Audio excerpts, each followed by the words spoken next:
Tundra's team fight. When Tundra wanted to go in, the silencer bought enough time. Last series, Secret beat out Liquid, and they pick up the Earthshaker. This is a great counter-initiator, also with the Beastmaster that had Raw, and they really allowed their carries to shine. Admittedly, we saw Puppy on the crazy... The carry Ench, but that felt like it was an evolved Secret. It felt like, I feel like this time they've got more in their arsenal to come up against Definitely. Tundra. It did look like they prepared for Liquid. What were Liquid good at? They were good at kind of losing the mid-game, but then clutching it at the end. Like the way Secret drafted as well, Morph and Sniper, they went late. They got that Shaker that you were speaking of. Like they got that Shaker to secure those late game team fights. But honestly, Puppy is angry. Like he picked that Ench first phase Enchantress, 0 heals, leveled stats, just carried the game. Yeah, but it's the fact that we're talking about adaptation, but for Secret, it's not about finding new heroes. It's about going back to the heroes that they have had incredible careers on. You know, like with Puppy and Enchantress, he's got 148 games, 66% win rate in his entire career. And then you go to Nisha as well. He's in like top 5 Morph players in the world for quantity of games, 78% win rate. Like you just, in these moments where you're at TI, you don't try and find new. You go back to the old that has found success. And I'm expecting to see these heroes pop up again in this grand finals. Yeah, we've seen like Chrysalis as Monkey King as well coming up again. Like I think he is a great story of someone who people, you know, doubted throughout the qualifiers. I think even his old teammate Fishman said it felt like Secret didn't believe in him, but now it does. It feels like that. It feels like you can see it in his play. You can see it in the drafting. Like they'll pick Rezo early and he'll clutch it all out, and you have these later picks for Chrysalis, and he is really showing up. Yeah, I mean, Chrysalis is showing up, but you've got to think about Tundra Esports carry as well. Skidder, in his interview, he just said, this TI just feels right. And people have considered him just to be probably the best performing carry here. Obviously, they're in the grand final, so certainly, you know, that there's some proof to that. But like, what about Skitter? If you know Skitter, and if you go all the way back to like some small European tournaments, like these heroes that are in the meta right now, that are being played on TI, these are all his comfort heroes. I go back to their series versus Aster. They win against Stark, then they pick it up themselves, and he goes like ultra kill godlike on it. Like all of the heroes like Slark, CK, Lifestealer, they fully fall into his comfort zone. The fact that you talk about Skidder being comfortable and like he thinks he's going to just be good in this TI, like that, getting a carry player in that mindset, having that confidence, and going, yeah, it just feels right. That's so scary for one. That's probably why they're also finding success, because they talk about the mental game in their pre-interview. The fact that they're in this good mind space and then they're undefeated. Oh, that is so scary. I mean, if you're going to beat someone in the grand finals, you need to be mentally there to be able to push your heroes to the limit with your team. And we did see that from Secret when they were chasing down Liquid in the final moments to close out round 3. So I think Secret are probably going to be, you know, on a high after that win coming into this. But Tundra should be feeling, I would say, confident. They did beat Secret earlier on. Calm and collected. That's how I describe it. And that's really the team. It's big for them. It's massive for them. AUI himself was saying that it was the mental game in Arlington that caused their loss, and they got a psychologist now. They're looking good. And looking at the mid players as well, one of the things about momentum is Nine playing mid. Like, how would we describe Nine's play style? Nine, the mid for Tundra Esports, he seems to move a lot. He gets involved. Is this like, am I wrong? No, you're right. You are super right. He's like an ultimate playmaker at the moment that comes with a ton of flair. I feel like that kind of mid laner is what you need to win the TI. Like, you need a maniac on the mid lane, like playing his tasks, just doing crazy stuff. I go back again to Thompson, to Monkey King Pagna mid lane, like just innovating, doing new stuff. That's what you need from your mid. Like, you need to get in their heads. Like, you need to pick Tusk first phase, and then they're thinking, oh, is this Tusk mid? Is it position 4? What's going to happen? And then they just throw it on mid, and it's like Nine getting in your head. And he's getting like 20 kills. Can you kind of stop Nisha though? Can you get into Nisha's head? Nisha, the mid lane for Secret. I mean, this guy, he seems so calm and collected, and he's got Puppy next to him. Did you see the Morphling game earlier in game 1 against Liquid? Him just like taking over the tough, snowballing into high ground, going for high ground pike, waveforming in, piking out. Like, yeah, Nisha right now, if he plays like he did in that first series, he is. Wait. You say right now, like in the first series, Sheep. When's the last time you saw Nisha underperform? Never. Go back through your calendar, yeah. I mean, Nisha is amazing, and so is Nine. I really respect Nine's thoughts on Dota. Like, he loves mid because he loves controlling the pace. He loves controlling the map. He likes having access to side lanes and making stuff happen. Like, Skidder was saying that him and Snaking are just like, Nine talks about his teammates and say how they're biggest nerds, and they all just love talking about Dota. Like, they just all brings so much to the table. Like 33 bringing a lot of micro information, helping with item skill builds. It feels like everyone has something that helps each other, and you bring that to 9 on his mid, yeah, and he's just able to like make everyone's like strengths shine. The thorn in the side of some of these players, though, were often the soft support. Zayat was killing it in his last game on the Earthshaker. But he's also bringing the energy. And that's the key thing. When we see these little player shots going right now, Secret, they're the ones like Resolution. Zayat's right there on camera. Like Rezo, he's joining in with the crowd. He's like doing the wave. Zayat's during the game, he's standing up. He's hitting a fissure. He's like air punching to the enemy team. Like this team is energy. Tundra, on the other hand, calm. Like what they literally they win a fight, you hear the team cons of the true sight thing. Nice. just like Aoi said it would go. Yeah, exactly. Yes, Master Aoi, thank you. We shall win this for you. Like they are just, it's polar opposites in energy between these two teams right now. Yeah, if you're Tundra though, you don't need energy. You're winning every single game. Hey, off the map. Stay cool, stay calm. Exactly. All according to plan. Yeah. And of course, this will be a best of 5, and this will push them to their limits. Do you think they can have the stamina? Because they've played a lot less games than Secret. Come on. This, you know what? Go on. I don't want to know. Oh. You know what I want? I want the match 1 to start here, the grand finals. Let's get into the game. Team Secret versus Tundra Esports. Grand Finals, Game 1. Esports turn to battle. Team Secrets turn to battle. Thank you very much, James. Yes, we're here and we're ready live from Singapore for the Grand Finals of the International 11. Tundra up against Team Secret. I'm Odie Pixel and I'll be joined for this draft by the one and only Seb, Notail and Fog. Ladies and gentlemen, we cannot wait for this. The draft has begun. We'll be able to get it up on your screen soon. But boys, you know, you've been here before. This time in a bit of a different capacity. What do you have to say about these two teams, the roads that they've been on, and what you're expecting to see today in these drafts? The best Dota you can get all year. This is going to be absolutely amazing. You know, as a Dota fan, I couldn't be more excited. This is the best time of the year, the best series of the year. So let's just bring it on. Top of the crop, as they say. Let's get 5 games. Let's just get the 5 games. Yeah, no, it's exciting. I mean, the first bans went away, like they went straight ahead with the Doom and the Brood that they did also last time. And this time the Lesh went through. It's already a big change. Lesh has been banned against Secret in every single game so far. Yeah. Like during this weekend, playoff weekend. So now they're letting it through. They're letting it through with an idea, right? Yeah. Tundra has decided to play against the very, very scary Secret Lesh. Nisha has been incredible on the hero. Rezo has been also doing, you know, great games on it. So yeah, very, very big statement already from Tundra. It's like, we're ready to break your best hero. It's going really fast already. I really hope that it slows down a bit for the second phase bans, because I wanted to mention Neta's hero is in first phase this time around. Quite often they end up with a Visage or a Doom or whatever they can get their hands on. I thought that yesterday in the third game they should have banned the Enigma second phase, and they ended up not. And I think now they beat their Visage. If they ban the Enigma and kind of coerce them into the Visage pick again and have a strong idea, beat it one more time, I think they can set themselves up for like an advantage for the rest of the series. Seems like a pretty solid approach that a lot of teams have been taking, right? Try to limit 33 if he's not opened up with, as we see, the Doom, the Brood, try to force him into something that's less comfortable. I think you go through with this path, you know, and if you're going to go against the Enigma one more time, I really hope you got the right answer. Because it seems to be one of the strongest heroes, like first item, Wraith Pack kind of hero in this meta. I'm glad you brought it up too, because I think Pano was also mentioning there is a different dynamic between both teams, right?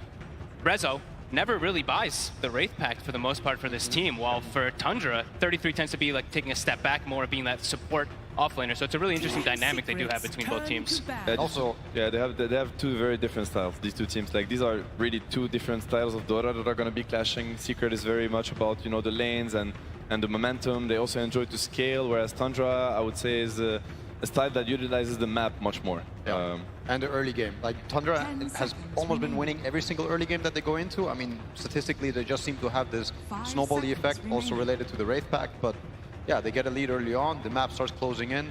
There's a few, I guess, cases where it hasn't happened, but I think right now I'm quite happy for what Secret got and what the position that they're in. There are a few things to mention. Obviously, in the grand finals and in the best of 5, you know, side and pick priority matters a lot. Second pick has been king so far. Every team, I think, left in this tournament, like the top 4 were favoring second pick. Tundra and Secret are both also favoring second pick. Tundra got priority for this game, and they went ahead and picked second pick. It's very classic when you're in a second pick situation to try to pick open heroes. And in Tundra's case, it is. Saxa can play the Mirana, so does Snake King. I think 9 even played it one game. The Tuskar can obviously be put on support position as well as mid, so they're keeping it open and they're looking to really try to counterpick Secret as much as they can in the second phase. I think they're looking to, you know, match the Tusk with the Leshrac mid in case they get the notion, but we've seen Resolution also play a very mean Leshrac this tournament. Mid players have investigated the Mirana versus Leshrac also matchup, so I don't know if it's something that's we could probably something, yeah. We could see that too. We haven't seen this one too much, but it's a Saxa specialty, right? That has to be a Saxa hero. So yeah, I mean, everything is pretty still flex for Tundra, minus the Hoodwink. Quite like the concept, at least, versus Lesh, because the biggest problem about this hero is just knocking him down, right? Not letting him use that Bloodstone to effect to just heal up. Hoodwink with the shard and everything too, you amplify damage that everyone else is doing. You have the high burst from Sharpshooter. It's an interesting concept that could. And they also have a very long range high nuke. Oh, there we go. Secret goal for the Enigma. I'm actually very happy to see that. I think this could also be a support Enigma. I've seen Poppy play that Enigma himself. I mean, he's been very famous for his Enigma over the years, but he actually brought it back to his own kind of playbook very recently. Obviously, it could very well be an offlane hero and Rezo's hero. That's probably the most likely, but we'll see what Secret goes with that. Yeah, really interesting. Because that also could probably be the Wraith Pact carrier as well too for Secret. So maybe now they're starting to switch their dynamic a little bit to match Tundra. Definitely. And yeah, I think this is one of the few drafts where 33 has been really set up for success. Usually they kind of throw him under the bus. I mean, you know, when it's 33, it's not really throwing him under the bus. He strives under, you know, with any hero in any situation. But right now he's gonna get a late pick, you know, either 18 pick, like after this sequence from Secret, or actually the ultimate last pick maybe for Tundra. So, you know, we're looking to see 33 in a very favorable situation, which is always scary to play against. Yeah, it's been 7 out of 9 games where his hero got first phase. Yeah. The last 9. So here he gets a delicious second phase. I'm curious to see what is going to be. Beast is out, Brood is out. Vestige is still in, but last time he picked Vestige, they lost. He's played a lot of Tide also with a lot of success. It could be a hero he looks at. 10 seconds remaining. We'll see. I mean, he could also be quite innovative and, you know, do something we haven't seen him do yet. 5 seconds remaining. But yeah, we see the Lich, so most likely the heroes are starting to get locked. Like Nisha's most likely the Lesh, Resolution's going to be the Enigma. So one of the trends we've seen this tournament, obviously this Leshrac has been dominating, and one of the answers to this Leshrac has been a heavy amount of physical damage. It's something that punishes the Bloodstone, you know, when he kind of dies through the tag team or the Slaughter. We've seen the Snipers, the Linas, and then we've also seen as an answer to that the Liches and the Sven with the Shard or Lich Frost Shield, kind of helping the Leshrac fight through. In that case, you know, Tusk counters Lesh, but Lich helps Lesh play against Tusk. Oh boy. And we're going for the Naga. Ooh. I think this is one of the stronger strats that I've seen come out of Tundra and also in the meta. They get the classic Naga Mirana, but it's also this very long range, kind of hard to get heroes together. So it can be a real pain to be an Enigma or to even be a Leshrac in these type of games. And it seems to be Tundra's style that you guys were mentioning also too, is opening up the map, right? That's what this hero always allows you. It lets you pick and choose your battles when you want to. When you're playing versus something like high cooldown like Enigma, can tend to thrive. If you want to visualize how this game might play out, you know, for Secret, think about Tundra, first of all, is one of the teams that utilizes nighttime the best, I think. You know, they respect very much the 2 sequences in Dota that is daytime and the reduced nighttime vision. So they usually go on the offensive on nighttime, which is actually a key factor on how they dominate their games. Think about nighttime, playing versus Naga Illusions, scouting your heroes, Moonlight Shadow, you do not see heroes, and then you have this Tusk, Hoodwink, bottom kind of high bursty heroes that can just pop a Leshrac, pop an Enigma right away. That's the kind of pressure, in and out pressure that Tundra really excels at in teamfights, and Naga fits that style perfectly. All their heroes are really designed to do so. Yeah, so we see a lot of interesting things going on. They banned Nakes themselves. Last time Secret played against Naga, they actually ended up having the Nakes. Nakes now, I mean, every lifesteal works in Illusion, and I think that's a big reason. The open wounds with the Leshrac. With the Leshrac, And now they banned the Morphling to protect the Naga pick. They were already planning it, and now they're also banning Bloodseeker, which is something that they also played previously. I want to say, I'm not sure. But there was a Morphling game here. Bloodseeker, the same thing. You can also end up becoming this lifesteal bot where the illusion poke stops mattering, but yeah, I wonder what Crusalis is going to go for. I don't think it's an easy choice for him. No, they've targeted him a lot, right? We've seen throughout all DPC, people that kind of made the jokes for him, especially him himself. He's like, yeah, I have my 3 big heroes, right? A lot but of them he proved all the haters wrong. Like, honestly, that's why he's here. I think they really have to think about and try to guess what 33 is going to be looking at also, and try to kind of... I mean, they don't even care the visage. Look at that. I think that's a big statement also coming into game number 1. You know, you have a chance to make him maybe feel uncomfortable, but instead you're going for what you think is the right pick for them.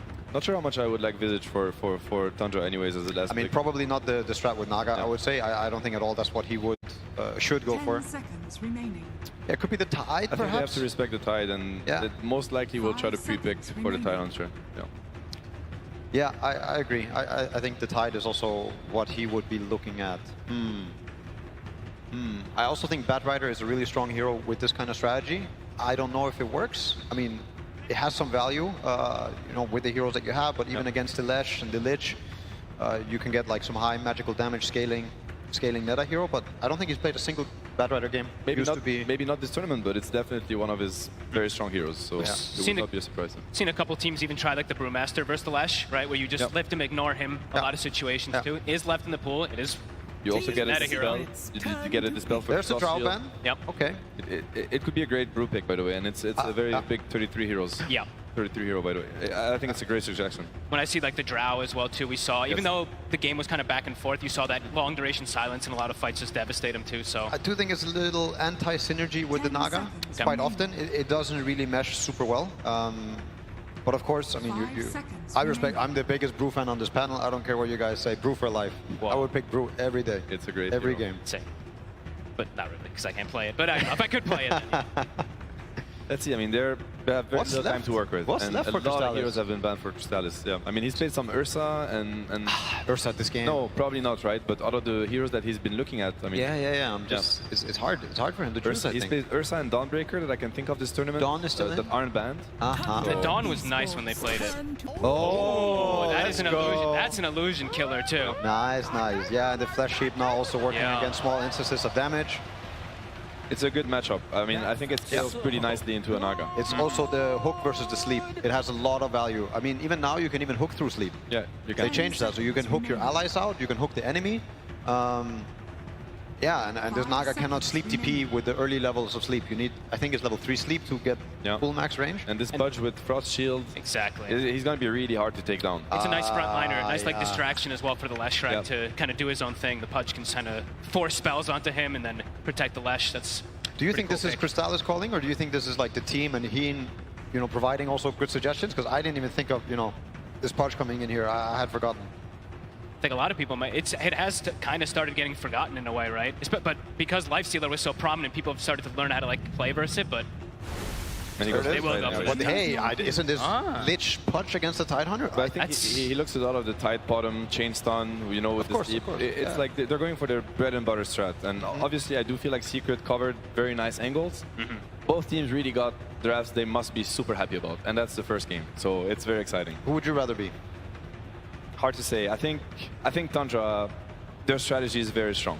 You know, I'd put Secret on the back foot, even though I really like what they went for. So I believe that this is just too good of a Lesh game. I think Lesh is going to pace on them, and I think it's going to force them into these early fights. And with the early game that I see Secret having, I would have to go with Secret draft to draft, even though I'm also the biggest Naga lover on this panel. Like, I think Naga is an incredible hero. I think if it goes past a certain point, I think Naga is going to start being too much of an issue. But I think Secret's going to roll on them. And Fog, yourself, I mean, that first pick sort of still standing strong as these two have sort of said. And Nisha, he's sort of been the one to stand out and kind of single-handedly carry Secret through some of the tougher games. Is this going to be another one of them, or do you think Tundra do have the methods to deal with this Lesh? I'm with my boy Johan, I think, this time. I like the Lesh Pudge versus the Illusion strat. I think it's going to be pretty hard for Skeeter, but maybe 9. You know, his Tusk has been miraculous in some games, so eyes on him. I hope this game doesn't go on for Secret's case. If not, I think we're going to see another repeat of yesterday's game. Long game, Naga doing his thing. Slowly, people start getting picked off. You get forced into your base. Yeah, I mean, Secret, they're going to have to bring the same early game that they did yesterday and, you know, keep the ball rolling. Sure, and Seb, do you sort of also agree in sort of that timing sense that if this does go on, Tundra as a squad, and especially with the lineup that they have here, it's going to be tough for Secret as the minutes pass? I've seen Tundra's first map this tournament, and ever since I can't stop thinking about them. I've watched all their replays. I think the way they play Dota is absolutely wonderful, and in my opinion, steps ahead of other teams. So, you know, I can't not put them favorites, whatever they're gonna play actually. So I really want Secret to challenge them. Yeah, and sort of just in terms of overall feel as well. You know, you're coming into this game 1 of the grand finals on the main stage. Who's got the easier to execute lineup? Easier? I mean, I think it's Secret. Yeah. I would say it's Secret. Like, I think Tundra have to dodge bullets. Like, they have to dodge the Tide lane. They have to dodge, like, the snowball from the Lesh and, like, how they're going to get momentum. Yeah. I mean, my gut is telling me Clement wants to break the curse. He is not here for second place. He's here to win. Okay, well, thank you very much, boys. Looking forward to having you join us for Game 2 draft. But for now, just before the game, we're going to be able to head over to Slacks and hear from the coach. Thank you so much, OD Pixel. Hello, I am here, ladies and gentlemen, with Howie 2000 from Tundra. First time we've seen him today. Give it up! Oh, there we go! The stadium is alive, my friend. So good to have you yet again. I got some bad news for you. Okay, Lesh, Enigma, Pudge, I hear these are pretty good heroes. You guys let these ones through, no bans. Are you prepared for this? Have you, you know, spent your time getting ready? Yeah, I mean, I think for the finals today, we decided we want to, it's a best of 5. We want to play versus the last track, see how it goes. You know, it's a best 5. It is what it is. Okay, all right. Are you confident in that last pick of the Tidehunter? Big beefy boy going against that big beefy Pudge. What does he provide for the team, if you would give us any insight? I mean, we're in the finals, the patch, come on, give me some real info here. I think he'll buy good aura items and give us some team fight versus them. I think Neda's Tidehunter is, like, by far one of his best heroes. He wins, like, every pub on the hero, so we're really confident on it. Okay. Sir, how far do you see this series going? You think we're going to Game 5? It'd be fun. It would be fun for you, and it'd be fun for us, but let's find out how at least Game 1 is going. We'll throw it back to the casters. Thank you very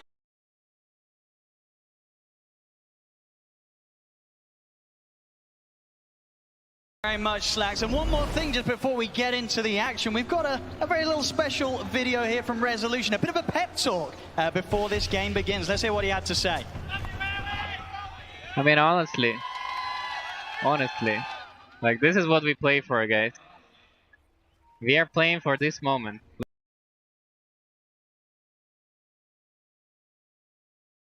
Let's enjoy it. They're going to find him here for this first bit of action. Trapped out by the shots, or maybe not. No, we can't quite get around. Doesn't matter, they're fine. He's going to get hooked underneath the tower. Christmas gets the element. Saxa was the first to get that first kill. Gets first blood for Saxa, but in return, Nisha will be able to pick up the kill onto 9 there off the back of that excellent hook for Chrysalis. Trade, but Nisha, as you mentioned, he gets the kill, so we'll get that earlier bottle for the matchup mid. And yeah, let's look at all these lanes, how they're going to be broken down, right? We've got this snaking. He's been playing this Mirana time and time again throughout this tournament. 4 branches, strong laning items, and we've got this this 33 Tide with Saxa on his Hoodwink. Something they haven't played too much as of late, but they used to play it a lot. Get a hook onto the Tide, they'll be just fine. And yeah, lots of physical damage coming out from this bottom lane. Something that I think can be sometimes deceptive. Well, I mean, look at it. Nisha's kind of interested in getting involved in a bit of a chase there. But won't continue to take any more attention away from the middle lane, or just be left to Chrysalis and Puppy to chase 33 down a little bit. Chrysalis, of course, having to be careful himself. As we'll see them settle here into the laning stage. And, you know, we've got to sort of talk about as well comments there from Owie before the game. Do you sort of like that approach? Game 1 of the grand finals. Oh, yeah. I like it. To see if you can deal with it. You've got many games to recover if it doesn't go great. You know, it's something that people always talk about with Puppy, right? What he does, he gives the team their heroes. If he beats it, then it's like, oh my god, you know, you kind of break a team strategy. So I think it's a really cool approach. And just looking at these lanes now, we have the Lich Pudge versus the Tide versus Hoodwink. Both of the bottom heroes on Secret starting with Ring of Protection to deal with that physical damage, to try to tank up, because sometimes, like we mentioned, it can be a bit deceptive. Let's have a look at some of these lanes. I mean, overall, who do you have the biggest concerns for? Anybody going to have a specifically tough time in these early minutes? I'm looking at bottom, to be honest with you. I mean, it depends on how much damage they're able to do with this, like, Gush plus this Acorn shot, but it's a lot of magical burst that could sometimes trip up a Tide, so see if 33 is able to hold up with it. They are pretty limited on regen also, but it tends to be, you know, the Tundra approach, not having too many tangos. They like their mangoes a lot. And this mid lane matchup in particular, you know, of course, 9, one of the fantastic mid players to just continue to bring these heroes in that nobody else will really consider playing mid. Here he is, of course, bringing out the Tusk once again in Game 1 of the grand finals. Up against the Nisha Leshrak, though. Yeah, you've got to imagine on paper, this is not going to be too easy for the Tusk, right? He's got to be careful against Nisha. I think just because of that kill that Nisha gets, you know, the bottle coming out so early. Otherwise, I've seen this Tusk actually do pretty decent in a lot of these matchups versus range. But yeah, I think Nisha, he's going to have a blast. Chrysalis is going to be okay here.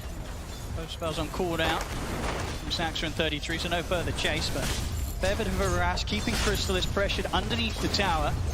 starts to get easier for Secret once they get the Frost Shield levels, which they now do have, so a lot of that physical damage resistance for Crystallis.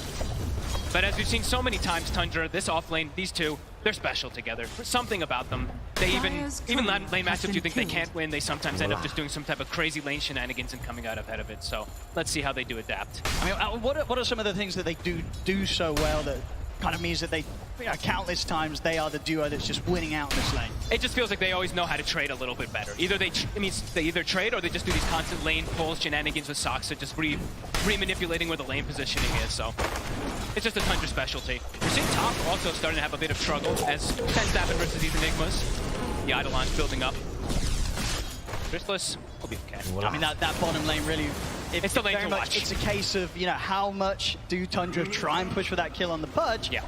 Before Crystallis is suddenly getting buffed up and able to turn around. Saksa in particular has to be very, very careful how close he gets to the Pudge. Up on the top lane so far. Any sort of surprises here?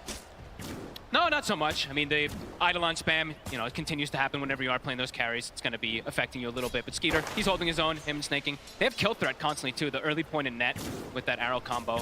So something to look out for, especially on Zayat. But Rezo, he's always got those Eidolons, so they have a lot of ways to protect and block arrow combos and stuff like that with the summons. Yeah, and all in all, in terms of the how good the game is for the Enigma, how good is it for Rezo? Is it going to be easy for him to have impact with the Black Hole, or is this going to be one of those games where it's kind of everything else about the hero that's going to have its strengths? It feels like that tends to be the story for the Enigma a lot of times. But if you look at his items that he's got queued up, we did mention the Wraith Pact comparison of the team. He's going to go for the Black Hole plays and just play around his Malefice and stuns from a distance. Absolutely, I think something that we're going to be very, very happy to see. Yeah. None of this sort of Wraith Pact rubbish. We want the action, we want the Black Holes. Hey, if you look at the way the lineups can go at some point, there is going to be that lack of BKB disable, of course, for the Enigma. Sure, they're going to be able to sleep and reset and do these kind of fights that we see Tundra do a lot of times. We see a lot of teams do with Naga Siren, but could get to some points where you have to take these fights. Bottom is... Oh, he lands it! Lovely little angle there. They've got the blast as well to slow Saksa down, but because the creeps are pushed in, tower hits will be tanked up by the wave, so Saksa able to walk out. But Crystallis definitely shown so far. I don't think he's missed a hook, really. Every single one of them on point, so got to watch out for those down the road. But 33 is free farm. So that lane that we were taking a look at, they've actually been able to solidify for this Tidehunter pretty nicely with Saksa's harassment. And Crystallis just staying kind of low, which is a bit scary. He could constantly be getting on him. We'll have that Ring of Health coming out to him, so likely to be consistently in a position where his health's a bit higher. Saksa will find himself on top of Crystallis. They're trying to get aggressive on towards the Pudge. Saksa has the stick charges at the ready. Crystallis, he's going to get the kill before he goes down. So they push for the kill there on the carry. I imagine something that Tundra's going to be pretty happy with. Saksa goes down, but all according to plan, I'd imagine there for Tundra, taking down Crystallis. Yeah, they just have, like we said, there's just such an interesting approach to the way they do it. Even the Blades of Attack being picked up early on 33, not going for any tanky items. This is a fighting build. Phase boots right away, trying to benefit off that Blightstone, any type of minus armor they can put onto this Pudge. And it worked. Yep, and this is sort of the classic def you see at this sort of moment from supports in that bottom lane. Me and Saksa can get over the mid, get the bottle top back up. Voila. Definitely the sort of trades that, if you're Secret, you're not going to want to allow Tundra to get against you anymore in this laning stage. Be a bit more careful on when they make the calls to commit for kills. Up top, not enough to chase. Catch on bottom though. Constant aggression on these side lanes. Once again, Crystallis trying his best to trade, but especially when it's 33 that's the one on top of him, not at a point where Pudge just has enough damage to kind of bring down the Tide. Tide's able to threaten them. Back up in the top jungle, Zayat's and Snaking. Snaking might be able to get this. Same time in the mid, Nisha. He's got a decent amount of mana to try and run down 9. Stick charges are there though, and 9 far enough under the tower to survive, but back in the jungle, Snaking will win the battle of the supports. Yeah, we see that stat build for Snaking really working. Nisha very low around this mid lane. There's a punch. Saksa's coming to try and help out with the setup. He's got a bit of a bottle charge and a fairy fire. It's not enough to keep him alive though. 9 and Saksa. Take him down. Saksa coming out with some top moves already from so the intentional death bottom, helping out the mid, and once again being around that mid lane, around these power runes to get that extra bit of power that 9 needs to get a kill. And now look at bottom. That physical damage, Crystallis, it's too much. Bushwhack, I mean Saksa. He's in every single bit of place that they need him to be. And that's a big hit, of course, with that 3 points in anchor smash and the Blades of Attack on top of the face. But that's a hefty right click coming out from 33 off the back of the anchor smash. And I mean, this Hoodwink, it's looking kind of spooky, Fog. He's all over the place and he's making big moves. And it's into, like, Secret, they did the preparation, right? They had to bring the protection to kind of try to protect versus physical. They had the Frost shields, but it's not enough. This build from 33, going for that Wraith Pact, more than likely rushing it. He's going to have to keep his sustain down there, too. To top lane. What an angle there for Snaking, sneaking round through the trees, catches Rezo by surprise. Wow. Tundra getting kills up and down the map right now. The Eidolon's not quite enough to finish Snaking off. Maybe they can still find in the jungle, they can, and just off to the side of the lane. They will be able to take him down in return. But very much we're seeing sort of the support from Tundra really just enabling the cause already in this early laning stage, getting them that extra bit of a bonus off the back of these kills. 6-3, 1k lead at the moment for Tundra. Really clever moves. Really clever positioning as well, too. And we're probably going to see more of these rotations. 15 seconds until we do have that power rune coming out. So eyes on Saksa. See if he does make the rotation. Even filling up again for Knight. So I want him to be as fight ready as possible. 3 heroes collapsing on both sides. Trying to get the chance to trap him in there with the shards. Won't quite find it. We'll see 8-minute power rune where it's going to be. It's going to be top. And Secret this time they'll be able to hold on to it. Nisha able to grab it. Snowball coming out the way of Zayat.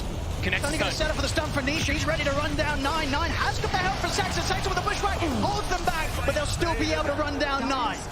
At this time, Secret, they'll bring in the extra firepower required around this mid lane. They're going to make sure that this time round, Nisha, he's not left alone. There's just so much burst damage from both sides. We're going to be seeing heroes just getting popped left and right. But after the start of the laning phase, it's looking really nice for Tundra. Even though they were up against some of these could be tougher lanes, they've done excellent versus them. The Naga Siren farming perfectly fine versus the Enigma. Even getting that early kill is a big deal. So Secret, they want to start getting a little more active. Early little smoke here from Nisha. Feels to join Zayat and Rezo up top around this point where level 6 is on 9 for the Enigma. Rezo. Black hole if he finds the chance to turn and use it. Nina's going to try to go for it, but Rezo is ready. The 6 is there. Black hole comes out onto the 2 of them. Zayat and Nisha, they're in with the cleanup.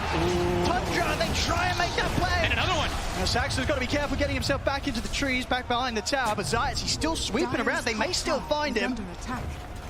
See how much they want to try and search. It's going to be difficult to find him. He's pretty deep, but Nisha, very resilient, continues to go further and further into the trees. They'll catch him as well. 3 dead on the top lane. Tundra, the ones to start that play onto Resolution. It was a big risk to tech. They were really banking on the fact that he was on his own, but he wasn't. The smoke from mid, Secret, they catch them by surprise. Beautiful read, really. After these last few moments, Tundra getting all these moves that are working for them. Secret, they strike back. Tundra, and also, I mean, they made this move. It's not the squishiest of heroes on the Enigma. With just these 2 on Tundra, they need a little bit more burst, so do have to be careful. And now he gets tower. It's going to be really early blink going. Yeah, early tower will definitely help fuel that purchase. Already pre-10 minutes and hitting these sort of objective timings. In this top lane now, would you imagine, if you're Tundra, how do you sort of start to slow down Secret's speed of getting control of this half of the map? It's not going to be easy. They might have to just start making moves elsewhere. Maybe use the illusion just to scout things out, but it's not going to be easy for them to really just contest up versus Rezo now at this point. After dying once, it kind of dissuades you from really going up there until you do have, like, Sox having level 6 to have that extra beta burst damage to follow up with the Tusk. Might look to start playing around 33, I'd imagine. He's the one who's having that incredible game. I believe he has the Vlad's finished, so maybe looking to start pressuring this tower down here. Of course, he has that Ravage good to go if he sees a chance to set up for a kill on Crystallis to get some extra help. They're going to toss back onto Snaking. Doesn't stand a chance against the amount of damage they've got. Back down bottom, trying to hold back Crystallis. It's got the Vanguard. A bit hard to commit. They try to glyph for it, but does get the hook onto that siege. They're bringing in a 3rd here, and 9 is around. With 9 diving in. Secret's full rotating now. And Tundra, you know, they sort of learned from the mistake up top. They don't want to try and push for these kills too much. They know that Secret at the moment, they are on full responsive mode. It's a pretty devastating lineup to try to commit into these kills too. And as we saw, that Black Hole, also Chain Frost for the Lich, it can just turn any type of these tides.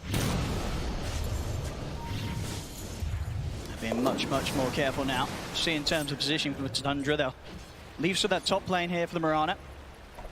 Yeah, just start jungling up. Skeeter scouting out with his illusions as well. They're going to constantly get cleaned up, though, seeing Zayats do that a few times. Radiant's middle tower. See if they're able to just continue to enable space for Skeeter to keep up on the Naga Siren. So far, so good, of course. Has a solid 1,000 gold lead against Crystallis, carrying here for Secret on the other side.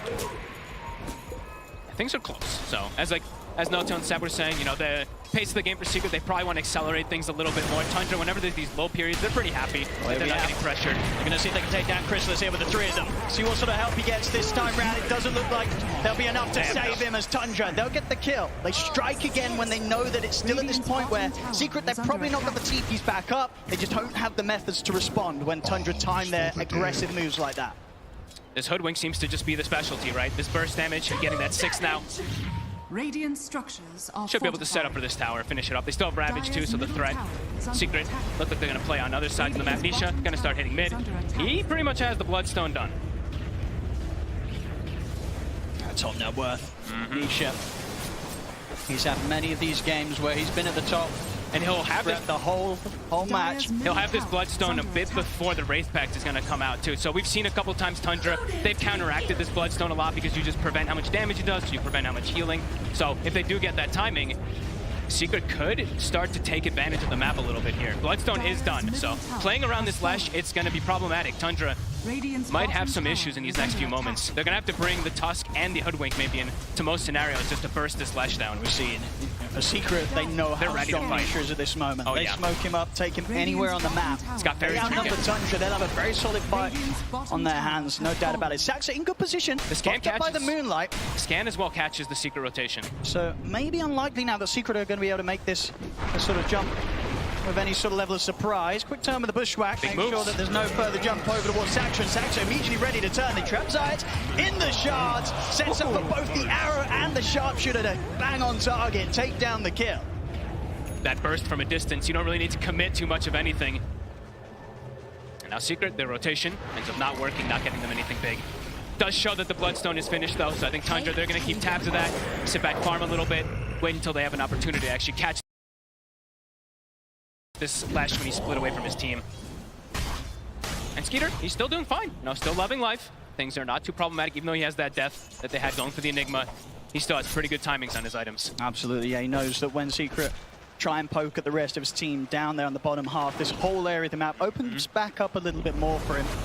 As you can see, the wall control, it's too bad at all for them. There's not any deep vision from Secret around this area, so Tundra pretty happy to continue to hold this area for Skeeter to keep the farm up and stay up there towards the top. Only a couple of hundred behind Nisha's farm. They've got the Wraith Pact down now too, so they probably can look to just fight back into this Slash Strike. They do need to just watch out of the big ultimates that are in there too. The Lich plus that Black Hole. Just need to be careful how far they overcommit versus Secret's pretty tanky lineup. Zayats. As we've seen many times, you've got to be careful how you try and poke towards Tundra. When Nine's around, he's just trapping you in the shards every single time you step up alone. Nisha, got that haste rune. We'll see if he's able to chase down anything in return. Nice little sidestep there from Nine. Make sure that he doesn't get caught out by the stun. Tundra's back under the tower, and Nisha won't be getting any kills today with this haste. Unless... I mean, they're watching him, though. I mean, they know that the haste is about to come to an end. Again, some excellent dodges from both sides here. Last minute or so, Nisha making sure the arrow doesn't catch him by surprise.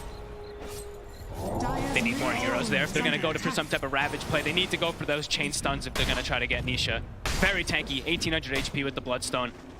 And as you say, that is the thing as well, though, for Tundra. If they try and play with their ult Secret, they'll very much be ready to respond with their own ultimates. Both teams having huge teamfight ultimates to drop. We'll see in the middle, Nisha.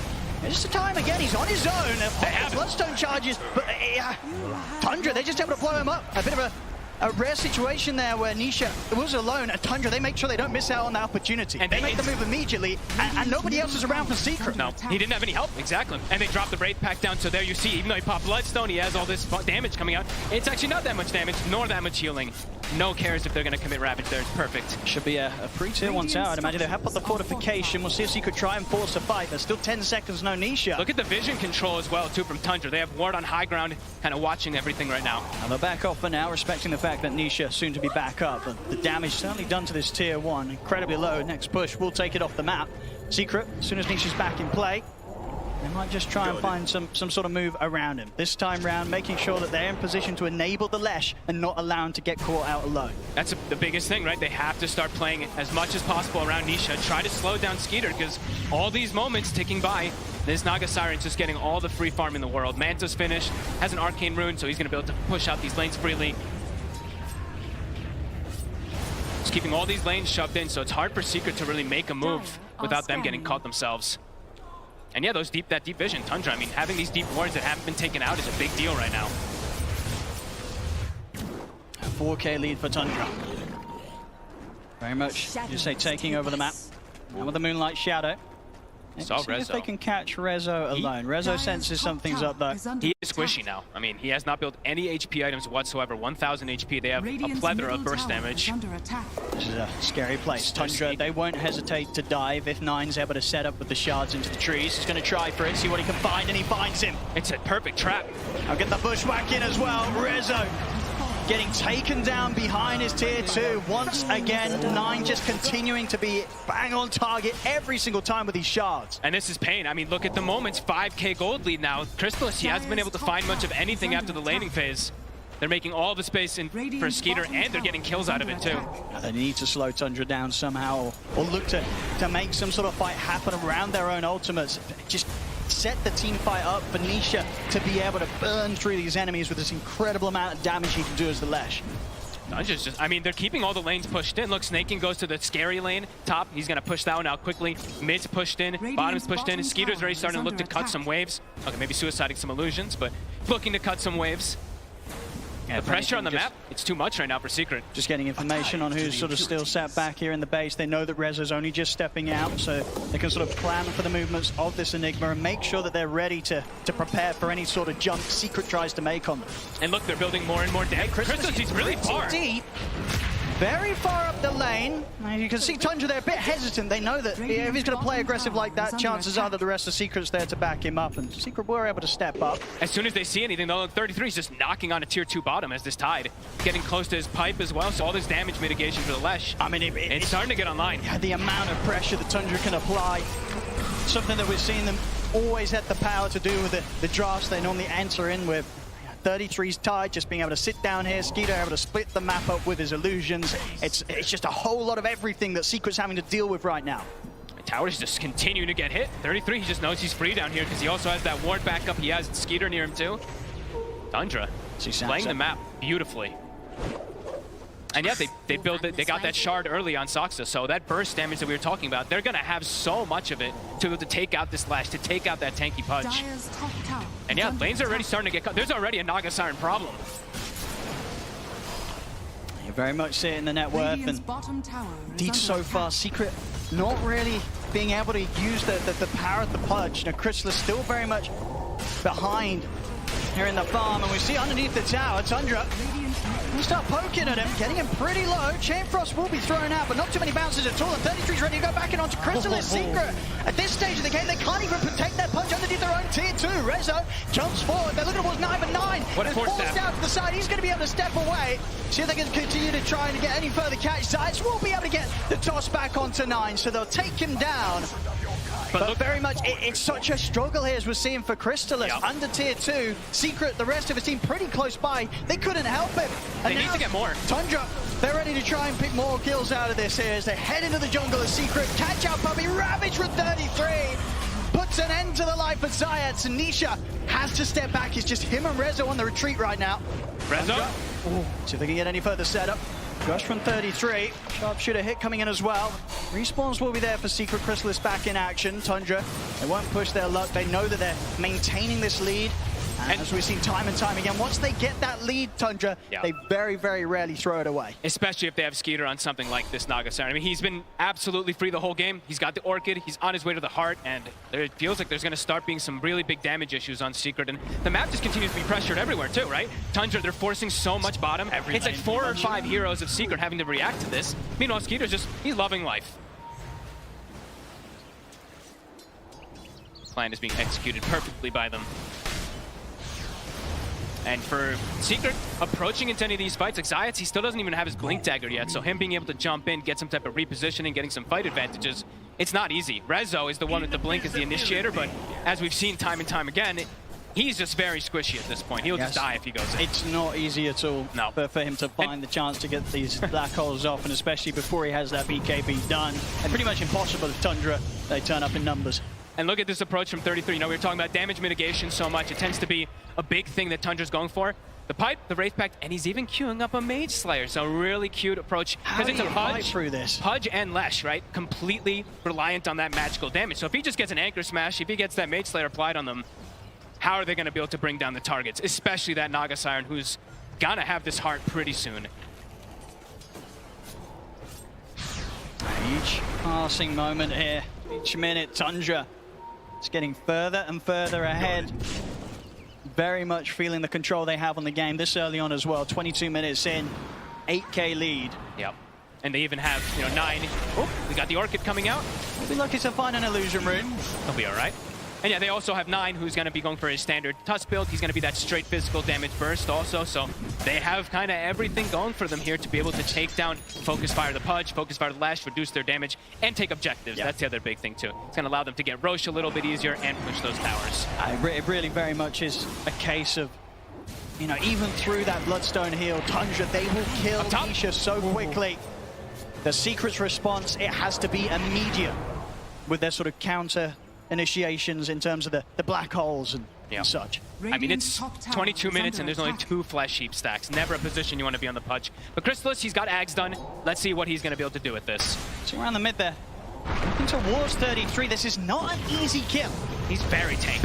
Very tanky. And oh my God, okay, there we are. I mean, they have to. I don't think they're getting that kill if they don't then. They got it before he drops the pipe, before he drops the Wraith Pact, so sure. I mean, getting him off the map is That's important. the only way they kill him. Yeah.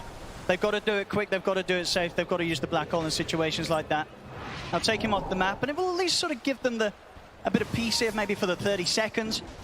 Knowing that Tundra, they won't have the tide for the fight, but nonetheless though, Tundra, they're still that farmed that they'll definitely still go for a quick kill. Bottom. Tide or not. More than enough damage, probably. There it is. And some Deso stacks for 9. See Lotus now done as well for Nisha, so a little bit of an extra way that he can try and prepare himself for the fight. Give him a bit of a better shot of not being blown up. Some of the targeted abilities from Tundra. Yep, be able to protect him. Also, if there's like a snowball, he can even get inside the snowball if they play it a little bit perfectly. He can also dispel the boomerang buff, or debuff that is, which amplifies all that damage. Nisha? This bottom tier 2 so scary, surely, here for Secret, unless they can ensure that Tundra put off from diving, and they will manage to get back. Christmas, he hits the hook. Grabs back 9 before Skeeter's able to do anything to save him. And sort of frees the rest of Secret there with the song. A good catch onto 9 there. Secret coming in with some level of response now to the moves from Tundra. It's definitely not as smooth sailing as it has been for the last 10 minutes. Secret able to slow them down a little bit by bit. Yep, and now they have the blink on the Tiny. So an actual initiator rather than just forcing Rezo to be that one to jump in with Black Hole. Getting themselves back on the map. Every time they do kill one of those heroes, it feels pretty massive, at least for Secret, but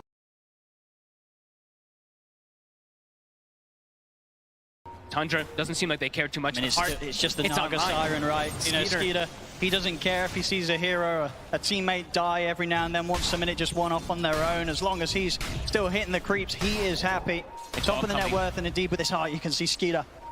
Him and his illusions, it's not going to be easy to deal with. Sort of the main way to deal with it in terms of the Pudge and the Leshrac. We know that Tundra, they can kill these heroes. As underneath the tier 2 mid, they're looking towards Crystallis. Skeeter, he's ready to commit in.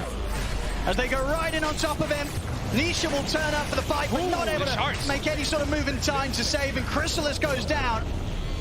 And you see 33, he's ready to just waltz right underneath the tier 2 as well. Sides will jump over the toss back. Chain Frog. They are getting 9 pretty low. He's able to get the snowball off in time. Ravage there for 33 ensures that 9's got the space to step back. As Zayats will fall. The bushwhack from Zaxa finishing him off. Secret trying their best to deal with this team fight. These dives, this aggression that Tundra is performing. Most times, 9 out of 10, they're not able to deal with it. No. They're not able to stop them from getting what they want. Tundra, they'll push down mids, take down this tier 2. Everything continues to just being ticked off the list here for Tundra. This Skeeter Naga is just way too farmed, really, for them. Once he shows up to the fight, it's like, oh my god, we do not have enough damage to go through 3,000 HP. It's going to take them quite a while, and it's into Wraith Pact, and it's into Pipe, and also we saw our beautiful observer point out an extra cloak purchased up, and he is going to be going back for the Mage Slayer, as we mentioned. He was queuing up Blink for a moment, but yeah, just really looking for all that damage mitigation, making sure that Skeeter will probably never go down unless he gets caught by absolutely everything. But for Secret, next few moments, pretty difficult for them to look for these fights. Multiple blink daggers. You see even Puppey gets a blink. They need any type of follow-up. They need the big burst, right? If they catch 1 or 2 heroes in a black hole, they need absolutely everything thrown on. That's a lot of weight on Resolution. It is. He's got to do something incredible.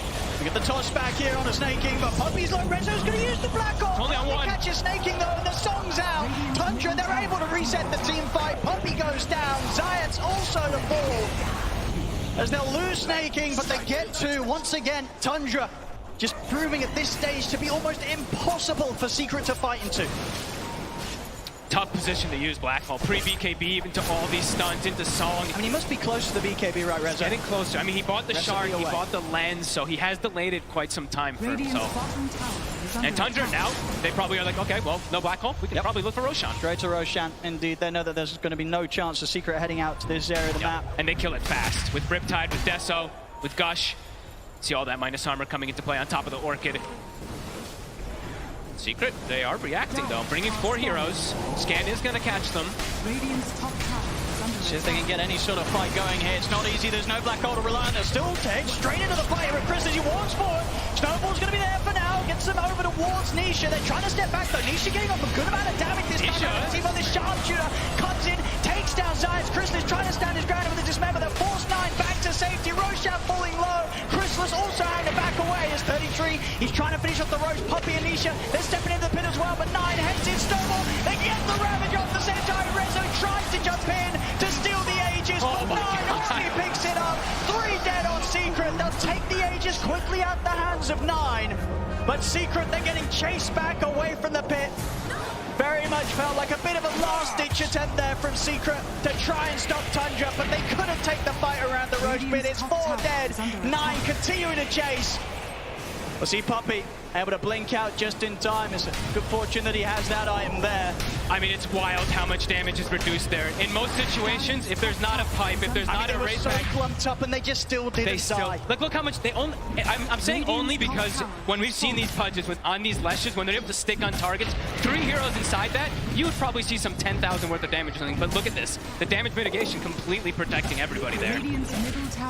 Secret, they really had to go all in to make a move like this, and they certainly do. They go straight into the pit, and of course, having to try and fight. Rezo doesn't have his Black Hole back up. Look at the micro too, right? The Wraith Pack. Look, he pops it and sends it up north to kind of hide it away from everybody. So Secret, they're panicking to try to kill this thing, and meanwhile, they're all just dropping lower and lower. Yeah. Great plays from 9. The Snowball initially to dodge the Chain Frost with his team, and then Snowball to kind of guarantee that they can get up that Roshan. Beautiful plays from Tundra. Masters of the team fight. They are seeming unstoppable here so far in this game. 18k lead. And it's also, you know, Ravage, it wasn't up until that exact moment as well, too. Stepping up in the mid, they've got the arrow connection. He's already used the Bloodstone here. Look at the Lotus Orb off in time. A little bit of safety in his own Snowball, but it's only going to tear him far away from the safety of any of his teammates as Nisha will get slowly but surely taken out. Puppey as well to fall. Zayat's caught out by the net. It's going to be 3 dead on Secret. We'll see how much further they want to play this one out. It is Grand Finals after all, but this game 1, it just looks like there's very few answers at all to what Tundra's doing right here. And it's versus that Lesh. They gave the Lesh. They had an idea, they had a concept, and it's working beautifully. Radiant structures. Full control of the game. I mean, 33. As they, you know, how we ended it at the end there, you know, talking about how important the Tide is, how good he is on this hero, and we're seeing it 4-1 in 15. Even without the Ravage, we see the effects he's able to do from start to finish of this game. Radiant's middle barracks are under attack. Of course, Tundra, we've seen many times before in the games that they play, when they have this sort of lead, they'll ever so careful not to allow any opportunity for it to slip away from them. So they'll back off from the push for now. Interesting to point out also, Skeeter did buy the shard as well, so feels like they're really understanding this. Limit the damage. You know, this is going to heal for 40%. They're reducing the damage that's coming out from the Pudge and Lesh, so how are they going to kill these big beefy targets, They right? have to catch them split up. But as we've seen, it's very few situations where Tundra, especially at this moment of the game, they choose to sort of fall back into positions that allow them to get caught one by one. Always playing around each other perfectly. Hook. Trying to get a rest rate 33, but he has got the Ravage. Will pop it, and now there's the jump on 9 is straight in. Takes him out, Rezo. He has got the Black Hole off onto the 2 of them, but do they have the damage? Chain Frost out, the BKB is already out from 9 and Skeeter. It was a nice two-man black hole, but there wasn't any follow-up. But now Tundra, it looks like once again, they're setting up for the cleanup. They've got the catch on Tanisha. Bushwhack will trap him against the tree. The arrow for Snake, it keeps him locked down. He'll try and step back, but Tundra, the 4-5 of them, chase him down. He'll go for the TP out. He won't break it. Everybody dead on Secret. Tundra, they're ready to resume pushing down the mid. Radiant's middle barracks are under Just attack. seems like they're just I mean, this time they're way too far ahead, but they're always just, like you mentioned, everyone's always playing around each other. This time, Ravage is at the ready. 33 not even coming close to dying. And now they're all full health because Skeeter pops a song and heals them up as well. Tundra. We'll see if they go for one more fight. But that one more fight for Secret, once again, will be lacking the big ultimates. Black Hole, of course, used by Reza there in an attempt to get something going, but really with the BKBs that Tundra have, if they get it off beforehand, then there's absolutely no chance of Secret killing these cores. Top tower is under attack. 30k gold lead. I mean, full item for each hero pretty much coming out now. This is just, it's not a position where we've really seen any teams be able to turn things around when they've been against Tundra in particular. Especially Tundra get this sort of lead against you, it very much is over, unless something incredible happens. Especially when they have this Naga Siren, really. They look to be amazing. These illusion carries in particular for Skeeter, right? His CK, his Naga has been a pleasure to watch. In Secret, they tried to set that pace early game, but almost never in this game did they actually have a lead. The gold was always actually pretty much in favor of Tundra. Tundra smoked up, and you can feel it. They're ready to go for the finisher here. Puppey blinking in. All right, walking down mid. Trying to catch the creep wave or something. Trying to get some sort of a distraction, you know, take Tundra away from the push. But the buying waves. some time. The waves are all in, though. See bottom there, Nisha. Might be in a bit of trouble once again. We'll see Puppey coming with the buyback, but that sharp shot there from Zax, and nearly finishing him off. They'll go with the snowball over towards Crystallis. Chain Frost comes out from Puppey. Crystallis commits it with the BKB onto 33, but 33 is just so There's no damage. He barely cares at all that this Pudge is on top of him. Another hook from Crystallis will catch on, but 33... Oopsie. It wasn't the cleanest combo, but at this point, Tundra, they don't even need to hit these combos. They'll just back off and reset. Not the Ravage into Song that, you know, a sort of blow away Secret, but they can afford to mess that up sometimes. They got a 32k lead. Yeah, we don't need it. It's fine, you know? Do have to watch out, though, as we see Black Hole back up in 10 seconds. It's going to have to be a 5-man. Even then, I don't know. Doesn't even feel like they'll have the damage anyway. It's got to be a 5-man, and it's got to catch them before they press BKB. Yeah. And before Wraith Pact or Piper down. We'll find 9 in the trees. He gets the BKB off before the dismembers there. Saxo able to poke in from the side. He's waiting. Bushwhack. Crystallis, he's getting low. 9 tries to chase him out. Crystallis gets taken down. 9 caught by the fear. See at the side though, they're focusing down Nisha. Nisha goes down, 4-star to the side, 9 caught by the avalanche, will go down. Secret able to find some sort of semblance of a trade there. They'll take out 9 immediately. Nisha does commit in with the buyback. I'll see if there's anything Secret can do here with this minute where Tundra are without their mid laner. Nisha can never walk up. He just walks in, gets fully focused from everyone on Tundra. And another item coming up for Skeeter in a moment. My goodness. More heal prevention, more damage reduction, etc. Scotty's going to be coming out also for this Naga. Extra illusion as well with the level 20. Yeah. And illusion rune found us on top of that also. I expect us to continue to just see all 3 lanes push right up to the base of Secret. If Secret are going to try and find that, what needs to be an immaculate team fight, 5-man black hole, it's just going to be so hard for them to do it anywhere outside of the base. Leaving this area of the map, leaving the, you know, the some sort of safety of the high ground, it's just so tough against what Tundra's doing on the map right now. Tundra's on cruise control. Look, Snaking's even got boots to travel on the 5 Marana. Nice. They don't know what to do, bro. Come on, relax, bro. Okay, keep holding, guys. I got Vicky. Oh. Well, there we go, very much. You can see Secret, I think they know that this is a spot game 1 that's tough, but there's a long series ahead of them, so making sure to keep things positive. And very much still continuing it to give it their all. Smoked up here, Zayat some resolution. I think most people find it, you know, you hear Puppey like kind of laughing in these type of games, and you're like, oh, okay, whew.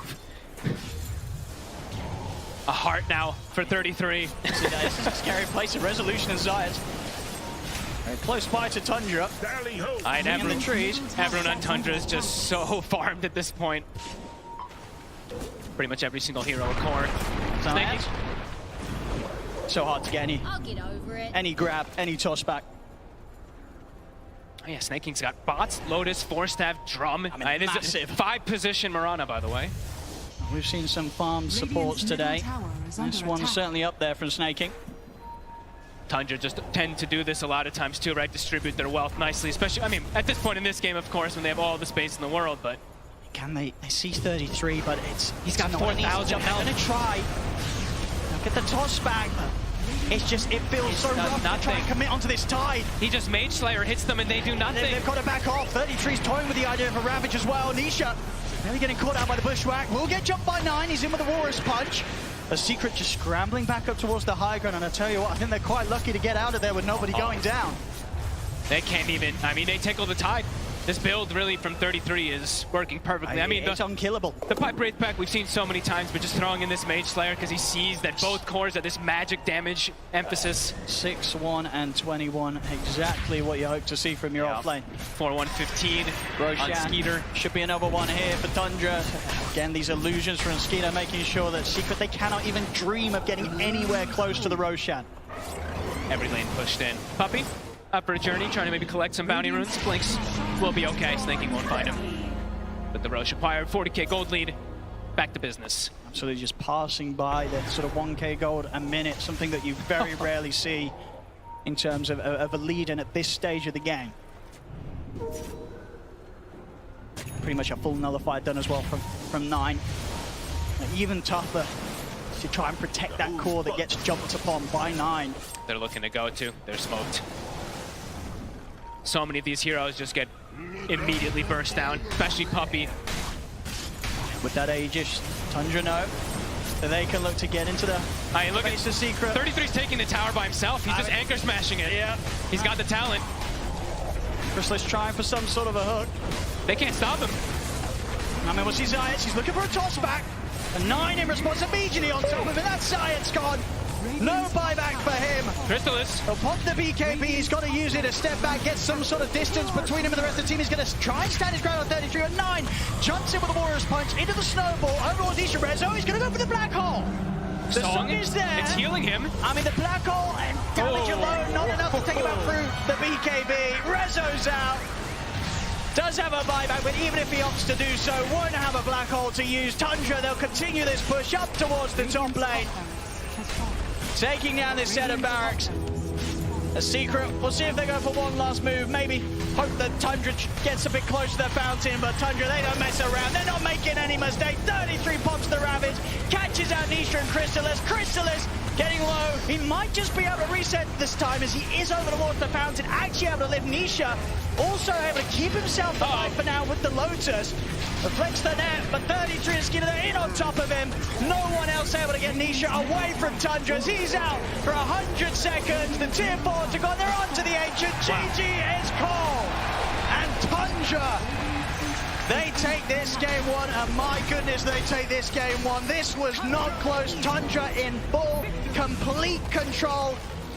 I mean, it felt like after 10 minutes, Secret, they didn't have a chance at all in this one, Bog. It felt like even from lanes, right? The rotations from Saksa kind of putting on this pressure onto Nisha. This was a miraculous game, really, from Tundra, kind of setting the tempo super early on with the Naga Siren draft. When you're able to kind of get this type of lead early on, and you have a Naga, and you start realizing, hey, we're versus only magic damage, my Tide can just completely counteract it, you know? Absolutely. It's an excellent approach. And I think what's going to feel really good for them is indeed it paid off. You know, as Aoi said, they wanted to try this game 1, let the Lesh go through. They dealt with it, and they dealt with it phenomenally. There was no question about it. It was never going to be any sort of issue after a certain point, as Tundra looked terrifyingly good here in this game 1 of the Grand Finals. Back over to you guys on the panel.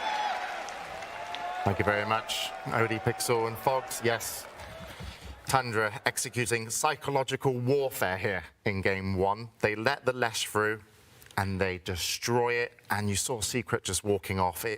That felt a little bit heads low. This is probably one of the most devastating first matches we've had at the Grand Finals at International.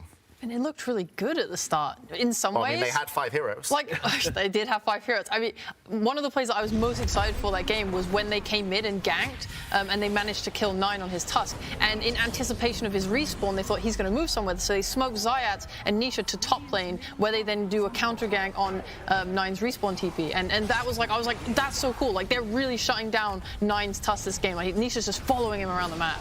I don't know, I feel like, James, you're completely on point. This game is just devastating. Bro, come on. You're picking... You've been Trust given... me, I've been in games like this, not at the international, but this is similar. a lot of what my MMR matches look like, and yeah, but you know, I still play more. Cheap, Tigal, they've been given Lesh, they've been given Pudge, and this Naga is still not counterable. In the last series, they've been given Magnus, Monkey King. Like, you've been given these Empower heroes. Ember, I believe, was in that one as well. Like, you have just so much AoE damage to deal with these illusions. It just does not work. Lesh, however, they proved it here, right, T? It can be countered. It can be countered, and I think right now for Secret, after this first game, it's identifying the fact that Tundra, they are this team that when they get into an aggressive position, they're going to hold it against you. Like this lineup from Secret, if you get out ahead in the laning phase, sure, you have the AoE damage from a Pudge and a Leshrac, you can deal with the Naga Siren.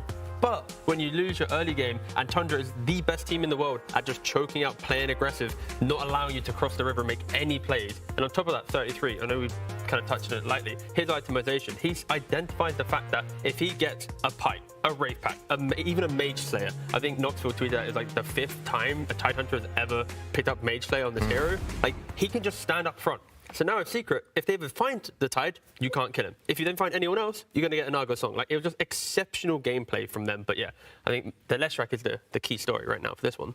Well, I think we need to know more about Leshrac, T. Oh, yay. Because will we see it again?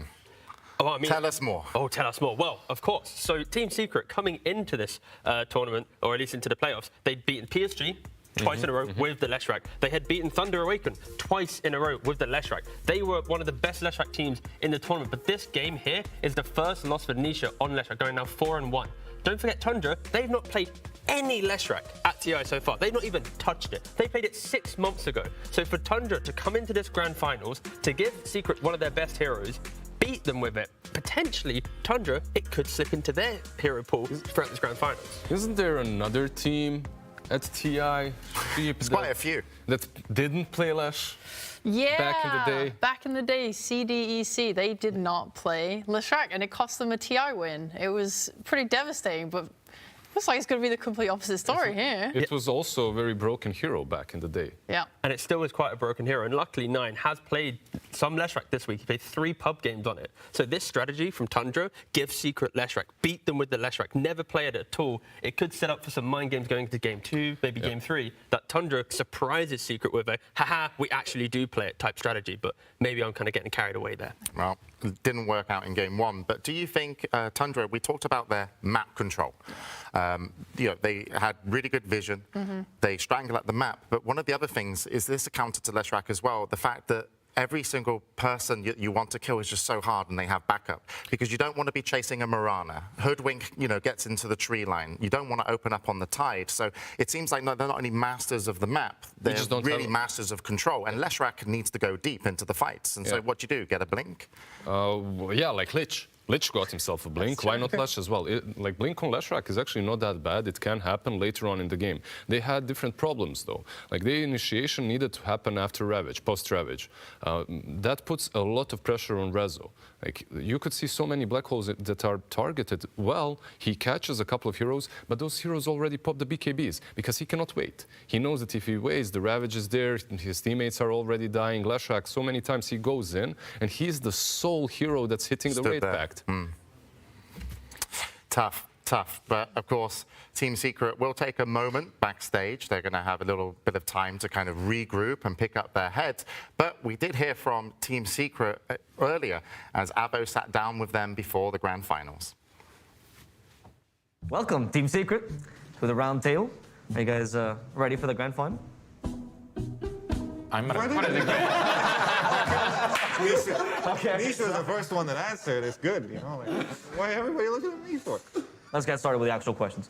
A lot of teams, they talk about how losing makes them stronger because they get to learn about their weaknesses, you know, when a team figures them out. Are you guys worried that they can just figure you out at the right moment and then it'll be too late to learn from it? Yeah, me? Yes. I'm worried. I'm actually worried. I mean, in Secret, if you lose with one hero, you're not picking it again. That's the law. So it might be rough. Come on. Don't ruin the hero. Removed from the pool. Do you feel like the underdog to a degree? We are underdogs. Okay. There's no question about it. Okay. Let's talk about the addition of Rezo to the team. You guys have been playing together as a duo for a while, haven't you? Since the VP times, yeah. We were together in VP, we were together in Hellraisers, now here. Raise some hell. Is it true that you guys were like marketing yourself as a duo when you guys were both looking for a team? Like you were looking to lane together? Yeah, I literally made that tweet that the best duo offlane was looking for a team. And it worked? Not a single request was from that tweet. Nobody reached out. They're like, yeah, whatever. Who are these guys? I mean, I think it's both the view on the game that we're sharing and outside of the game. Like we share a lot of life understanding, you know, some certain things, and it's like very easy to talk to. So it just kind of like was a very obvious way for us to go from that point on. Is it true that you guys speak Russian to each other in the lane during the game? Yes, it is true. So half the team speaks English to each other and the other half speaks Russian? Yeah, it's just the laning. Yeah. Oh, just the laning. But like sometimes we are switching lanes, so I'm laning with a Clement and we like kind of break the rules, you know? And I'm playing with Remco and speaking English also. Yeah. So. When you do things, you do what's comfortable, right? It doesn't bother us that they're speaking Russian. To be fair, it's even like a benefit, because we can zone out of it. Yeah. Not me, I actually hear it. But like for Remco's sake and stuff like that, like he doesn't even like hear anything what's going on. Yeah. I mean, he also has problems. Well. He also understands what's going on, kind of. He's not hearing anybody. So to be fair, only Remco doesn't understand what's going on. We're all here, and we kind of get it. You know? Let's talk about Chrysalis as well. Remco, yeah? Remco, yeah. Yeah. You guys have both previously stated how he's a wild stallion, and you had to break him a little bit in the beginning. Wild stallion, what? I think I had no idea. Okay, not that kind of wild stallion. He's his own person, Puppy. You talked about that. Yeah, yes. Sorry, maybe I went a little bit too poetic. At Riyadh or? Yeah, it was at Riyadh. Yeah, that one. Yeah, it was funny. Yeah, how's the relationship evolved going towards TI? No, I mean it's still the same. I don't think much has changed at all. It's just still a bit of goofing. We clicked. It just kind of works. Yeah. I'm usually a bit more of a clown, I guess, at times. Well, you know, whatever. I mean, I could tell you a billion Remco stories. I could tell you a billion Remco stories. What does it mean to you to be able to play in the grand finals? I get a chance to fulfill my dreams and my goals. To me, TI is always like a celebration. Like I just completely enjoy all my days here, like including the finals or not. You know, I'm just happy to be playing the high level of Dota. Puppy, you've been to 3 TI grand finals. What advice would you give your fellow teammates? My advice has always been there every day, and it doesn't matter if you're playing first match of TI or last match of TI. It's the same thing, you know? Just play the game of Dota that you're playing for how many, 20 years, 10 years, 5 years, whatever. But just play the game and do your best and be in the moment, be in the present moment. Just give it your best. Are you excited to play in front of a crowd? Does it add to the experience to you? When they start chanting like some names of the team, usually the enemy team, it's fun. It gets better, you know? The enemy teams. Please, crowd cheer for It gives me energy, you know? To, you know, prove them wrong, kind of. Okay. But it's fun, I guess, yeah. Crowds are awesome. And especially if they do some awesome things in there, like, I don't know, remember like that Enigma doing the black hole that was happening in Benaroya Hall back in, I don't know, 2nd TI, I think. The crowd brings a lot of good energy. You always feel it, like, you know, even if you're completely zoned in the game, you still feel the, I don't know, sounds, the even like vibrations on the ground and stuff. You know, all of the people are watching, and not only on stream, like, you know, thousands on stream, but here, literally here. And it's a very different experience. I like to enjoy crowd because I like to scream at enemies when I'm killing them. Because after the scream, I can calm down. It's much easier. That's why I like crowd, because they're screaming. I'm like, oh, hello, and we go next. Thank you, Team Secret, for talking to me. Thank you for sharing your thoughts. You're welcome. Thank you for having us. Yes, it was a pleasure. Let's go. That's the way to go. Welcome back to the panel. Yes, I was a bit concerned for Secret coming off of game one, of course, and how they kind of looked, but actually kind of seeing that video feel really wholesome. I think like this is a team that actually get on so well and could definitely come back. And the talks of the crowd being amazing and how Zayat wants him, and Singapore has been amazing this tournament. But any takeaways from the interview? We heard more words from Nisha in that one interview than we did in the entirety of the DPC season. So I think that was the best content piece that I've watched from Secret. I know, right? Doing my research for TI, I was just like, Nisha. There's nothing. Moving on. What was his comment? It was in Secret, if we lose with a hero, we don't pick it again. Yeah. So that whole Leshrac piece that we did earlier, you can just ignore this kind of Leshrac That's also piece. very interesting because that's not usually how Secret was, how Puppy is. Like, if you remember back in the day, he was known as that stubborn captain. If he picks a hero, he's going to stick with it no matter what, if he thinks that it's good. Yeah, I remember actually talking to Dendi, and he was like, I play what Puppy tells me to. You know, even if I don't think, you know, it's okay, Puppy says, I have to do. But let's check in as we wait for the second game to get ready. Let's check into the arena with Slacks. Yes, hello, hello. Hello, hello, hello. We are still here in the crowd for Grand Finals Day. We still awake, crowd? Oh, fantastic. Now, I do have a very rare opportunity. These were the first things that sold out at the Secret shop. These are the trap. Oh, my God, don't show that. Valve promos, man. Very rare. We're going to give these away in a little trivia contest. Now, people get a little nervous in front of the camera, so we're going to do what I like to call crowd trivia. It's basically trivia for Dumbos. Now, I'm not going to say that, but all right, anyway, very easy trivia. Anybody in here a large? A large? Anybody a large? All right. Hello, sir. What is your name? Tom. Tom. What's your gamer tag? My gamer tag? Yeah. It's on his shirt. Here we go. That's Papa Virgin. Call me Papa. All right, well, that ain't changing anytime soon. Trivia question for you, my friend. All right. This is very hard. What team is Heen associated with? Oh, God. That's a tough one. Don't know. What? Secret. Secret! That's not Team Secret! Ah, there you go. One loud shirt. There you go. We got a medium. Now, this man helped me corral some fans earlier, so get your butt over here. This is practice content. All right, this is tough. How do you spell Leshrac? Leshrac. I actually don't know how to spell Leshrac, so here you go. Enjoy. Thank you. All right, small. Hello, sir. You look trustworthy. How are you doing? I'm doing very good. Fantastic. All right, sir. I haven't really thought of a question. Okay. Who's your favorite caster, OD or Fog? Now, there is a correct answer. They're right there next to us. OD or Fog? There's only one, sir. Fog!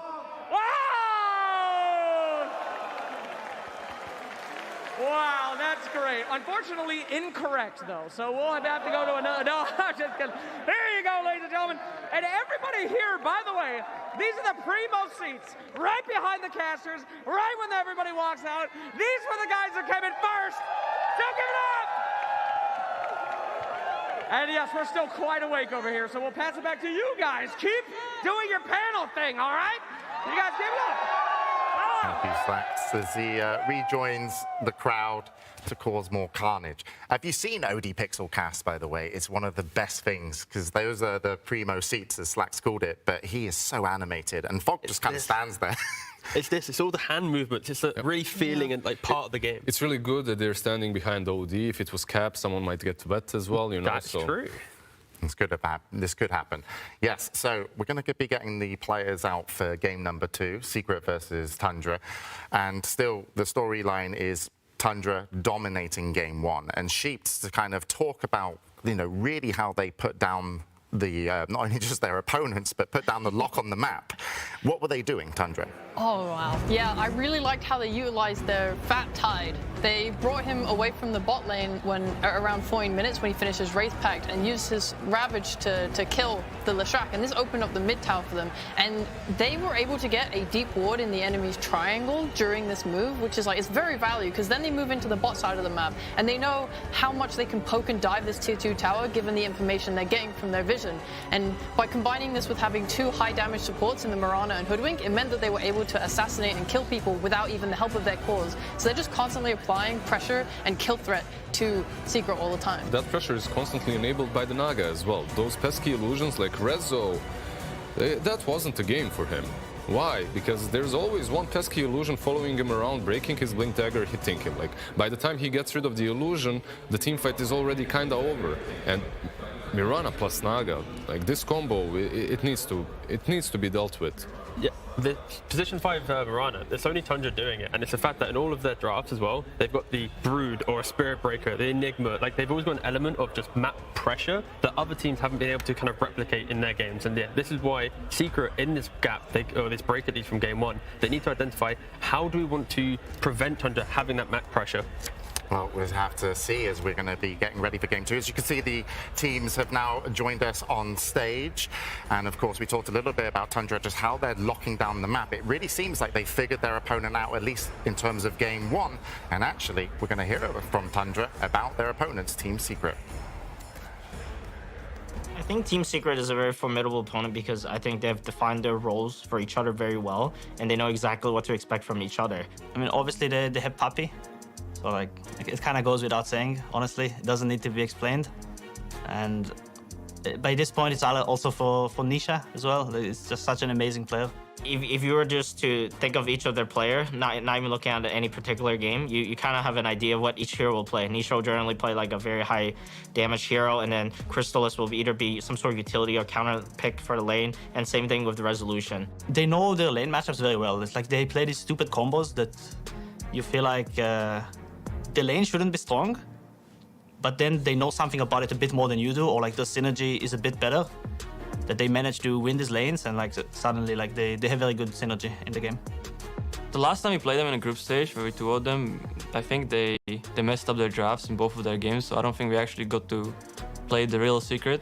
Like going into this match against them, I think we are kind of on even grounds. Like both of us have kind of, since that match, both of us have kind of gone through a win streak. Yeah, I think we are on even footing, and just excited to see how the game will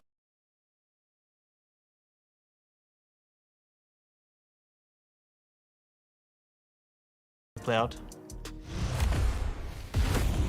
Really interesting there that Tundra, despite, I feel, a lot of fan favorites, people, I would say pros favorites, actually. I would say maybe Secret could be fan favorites, but Tundra could be the pros favorites because we heard from Seb and Notel earlier, and they kind of picked Tundra to go forward, but they're actually saying in the interview there that they feel that they're on even ground.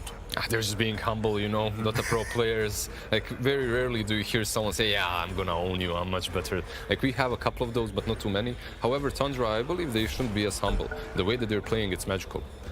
Well, you've heard from us, and soon we'll hear from the casters, because we're ready to go into game number 2 of the Grand Finals. Secret's turn to ban. Team Secret versus Tundra Esports. Grand Finals, Game 2.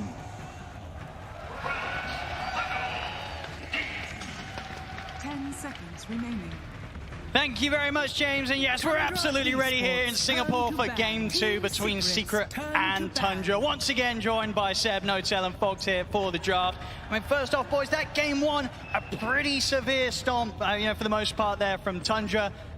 What would you say you sort of put that down to overall, and what do you expect to see change coming into maybe this Game 2 draft? Because it's Secret, we've seen from them, they've got so much more to offer than this. Tundra has a system, and I think, I'm going to try to break it down quickly before the draft develops too much, but it's about the map. It's about Neta pressuring one side of the map with his heroes, the Wraith Pact Tide, the Visage, the Brood, the Beastmasters, and Skitter doing the same thing on the other side of the map. He does not leave his jungle, he does not leave the safe lane for as long as he can, and he collects information. And only certain heroes can do that. Naga, one of the best in the game. Slark, Nighttime, Night Vision, really hard to go on this hero also. Nakes with Rage in a good Life Seeder game. And then the 3 other heroes are very fast-paced heroes, you know, the Miranas, the Tinies, the Tuskars, the Pangoliers, that are going to strike kind of left and right on the map depending on the enemy's movement. And that's how they kind of win the economy game, hit timings, and then close the game. So I think you really have to respect that and either, you know, hurt their system or, you know, find a way to counter it. I hope that Secret will adapt and really try to counter what Tundra does on the map a little bit more that game, so that they get an even footing, because they're great players too, and they can definitely beat them if on fair ground. Absolutely. Well, here we go, ladies and gentlemen. This Game 2 draft off to a start, and no surprises so far. I mean, I think it's a lot about the second phase bans. They do choose, I mean, the first phase, they could have chosen to go against either the Brood or the Doom. I also agree with Seth that you could probably, I mean, sooner rather than later, choose to change your target a bit. I think Skitter heroes are very important for them. I mean, this Slark, this Ursa, this CK, I don't think does nearly the same that a Naga does. Naga has been, I mean, the Naga games that they've had, it seems unstoppable. It seems like it's not fun to play against. And it's not like they first phased it, but I think the second phase bans were very wasted in all the games, more or less, that they played each other. And I think, yeah, they have to find the right ones. Bit of pivot this time from Tundra, right? No Mirana, but they do get given the Marcy and the Visage. I mean, this combo is absurd. Side-kicked birds even later on. The lane is also ridiculous. And they have a lot of different combos. I've seen Tundra do stuff like this where you're now forced to maybe ban some heroes you don't want to. I've seen them do like this Luna Visage even at times that can sometimes just, you have to waste a ban because you just don't want to play versus something like that. It's very strong, and Marcy is also deny pick, right? I think Marcy is one of the heroes that Tundra refuses to play against when it comes to Secret's playbook, because they're so good at using it on lanes. I feel like Secret has one tool that can really cripple Tundra. It's the laning phase. They're very strong in the lanes. They execute. I mean, Neta even talked about it in the interview where he said that they respect a lot their laning and how much they're willing to push these lanes. And Marcy is one of the best heroes for that. So I think obviously Tundra would have been happy with the Mirana first phase, but they're like, yeah, we're gonna take the Marcy away. I feel it's almost a shame. Like we saw the Monkey versus the Broodmother in one of the games. Like they completely annihilated like the laning phase in that game. I think it was all 3 lanes that were going super well for them.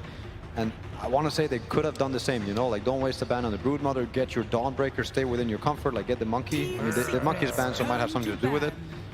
So we're back to the Tundra system, you know, you're gonna have, you have to see how it's gonna develop. This Visage, gonna buy Wraith back, he's gonna take the tier 1 tower, he's gonna live in Secret Jungle, and the Marcy plus the 9 hero and the other support are gonna be missing. They're gonna be in the Fog of War, and they're gonna make Secret, you know, think twice about shoving this Visage away from his area. And on the other side of the map, you're gonna have Skitter doing the same thing with a Wraith King, or, you know, he probably would have loved the Naga, no, Naga's out. And I really want Secret to try to target these heroes that can achieve that map dominance and force him into a more casual Ursa game, or, you know, these heroes that really cannot apply as much pressure on the map. And also the Visage, I mean, that was the one they lost to, right? I also think it's now Tundra 1 game up. And it's the Mirana ban. It's quite interesting, I think, the Nyx ban, because we haven't mentioned it in game 1, but Tundra lost to Secret where they had Nyx. And Nyx is one of the better heroes at disrupting map movement, right? At finding information himself or finding pickoffs and getting. And, you know, Tundra came into this grand final saying, you know what, actually this Nyx is more annoying than the king of your heroes that has been Leshrac so far. So it kind of says a lot about what's going on, you know, Dota-wise. I like that point a lot, too, because a lot of times you can see the Nyx and it's like, oh, he has like Carapace is excellent this game, there's all this, but it's actually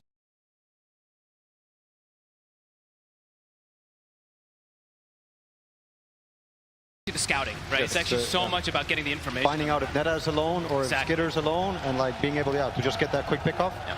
And now we see like even like the Beastmaster ban, right? A similar thing that you're talking about. It's controlling the map, trying to read things. So really interesting bans coming out from Tundra. I like the Secret bans much more this time around the second phase. You know, like the first phase is something else, but they're committing to a certain strategy. But the Naga's out, the Mirana's out.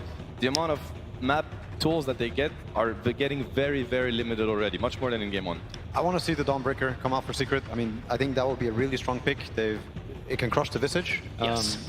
If you look at what Secret did there was a game when they had this next Dawnbreaker silencer, and I felt like it gives them really strong lanes, so they can kind of beat Tundra at that game. And if they transition into the mid game, they have these global tools that even if Tundra kind of pulls off this outmaneuvering on the map, you have these global tools that are gonna allow you to, you know, even it out. You get the global silence, you get the Dawnbreaker ulti, and I thought it was an interesting approach. Definitely heroes I would like to see Secret look at.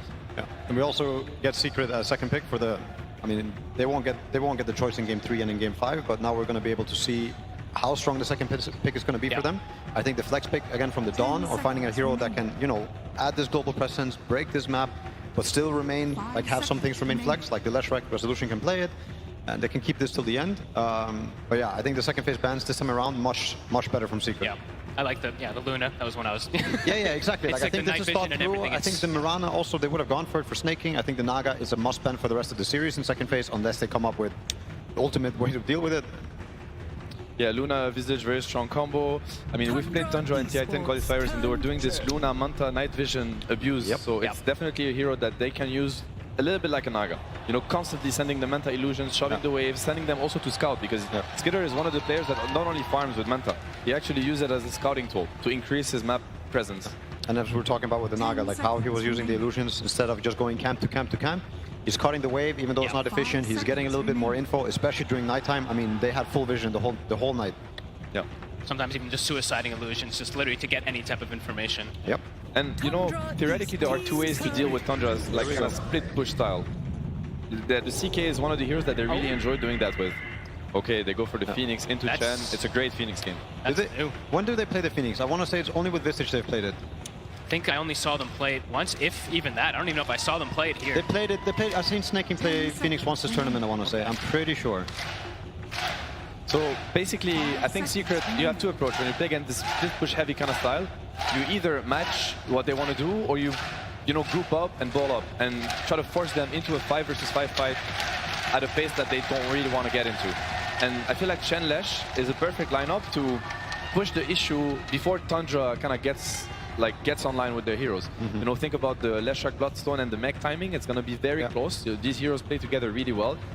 Chen is going to bring a ton of armor and a ton of buffs on this Leshak that are going to kind of help him live through the Tundra burst. And maybe they can just snowball the game, because usually Tundra don't really look at these early timings, and they hope that they get to, you know, get away with their map stuff like they did game 1. If you force this Visage and the CK to fight before they get the shard on Visage and the BKB on CK, they might just run into, you know, Leshak can easily solo kill them. The Phoenix pick, I thought he played this tournament, but I don't see it. I think this is his first Phoenix so far at TI, and it's a classic hero versus Tusk, it's a classic hero versus Chen, and it's super good with the Visage. So I mean, we've seen him play it before. I think it's very cool to see something, you know, be busted out of the finals. It also makes a statement. We're seeing a very different approach from Secret this game. Very different. Remember Chen Bristol back? Remember some Chen Bristol? Yep, that was at TI9? Yep. I think this is a statement. It's like, you know what, this map stuff that you're forcing us to deal with, you're gonna have to play our game now. And it's gonna be a game of Leshak, Chen, Bristol grouping up, going for early objectives, maybe even going high ground early. And it's like, have you thought about that happening to you? You think Kuro's watching? Hopefully he is. I think inner Kuro right now is like push the base, push the base. It lets them set the tempo even better, because last game they kind of wanted to, but their heroes didn't have to, especially after lanes, like things just crumbled. This one, it's, like you mentioned. They're going to be able to force them into Roche, force them to fights around towers. Counter the Visage as well, Bristol back, like both on the lane, but also in the game. I also think he doesn't care at all, the CK and the Phoenix early on. I mean, later on it starts changing a bit. I really like Secret's approach so far. Yeah, it's very interesting. I feel like, Dota theory-wise, they have a much better shot this game than the last one, in my opinion.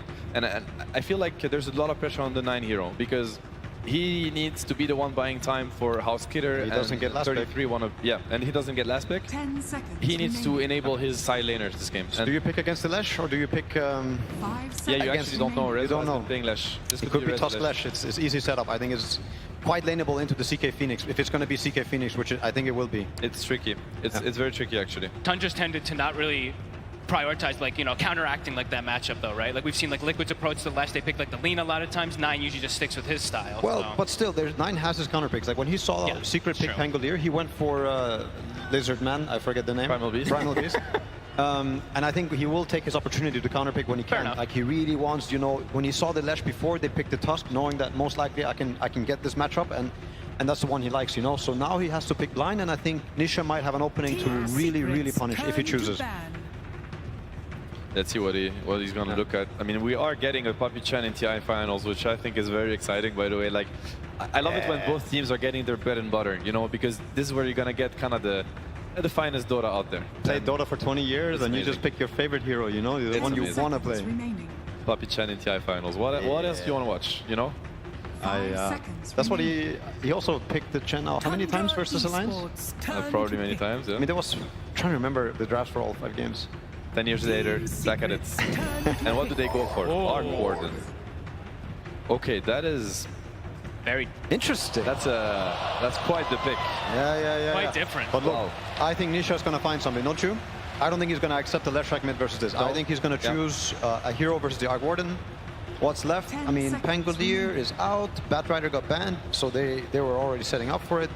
Is this Nine's first Arc? Arc Warden is very nice with the Tundra's heroes. It's very nice with their playstyle. It plays a lot like a Naga. It's a hero that's hard to deal with, that can open areas safely, get information. You know, it's an amazing pick for Tundra's lineup. It's good against Lash, but I feel like Secret's lineup is one of the lineup that can make an Arc very scary, right? Like very scared, I mean. But this is not a typical 9 hero, like whatsoever. Like maybe it's similar a bit to the OD, who doesn't rotate very much, but almost every 9 hero likes to rotate. Like there's Zeus and there's some other ones. Okay, Morphling. Yeah, here we go. Morphling mid most likely into the Arc. Probably expected it to be a pretty good matchup. There it is, and it's going to be a Rezo Leshrac. And they're just kind of sacking this Leshrac a little bit. And because, yeah, it's a rough matchup. Leshrac mid against Arc is not fun by any means. But last time he played it, he ended up with Blink, Bloodstone, Hex very early on in the game. And I think if he gets the same type of snowball or same type of game, I think it's going to look incredible. You close the gap versus the Arc. You don't care about the Visage. Like, you can also blow him up. I don't know. I like Secret's approach here. I really like it. And I think 9 might regret, you know, not having stayed for a more active hero. But let's see. I don't think anybody's going to help the Visage this game.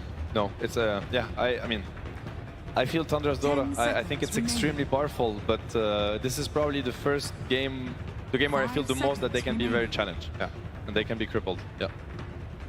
What do you sort of reckon, Fox? You know, Nisha Morph, it's popped off before. Is this a game where we can expect to see Nisha get to a level where he's going to be having the potential to 1v5 in these team fights? He's got good scaling. They got good ways to force team fights. It looks pretty strong. I mean, I've said it before, also in the last game, I think they do want to keep the ball rolling, Secret, and if they don't, I mean, Tundra's going to run away with it again, and they're going to get to play the map, and it's going to be a very painful slow death for Secret. Yeah, I mean, I think the ball is in Secret's court. They really have to score. Nisha Morph is incredible. Like, he's one of the best morphs out there.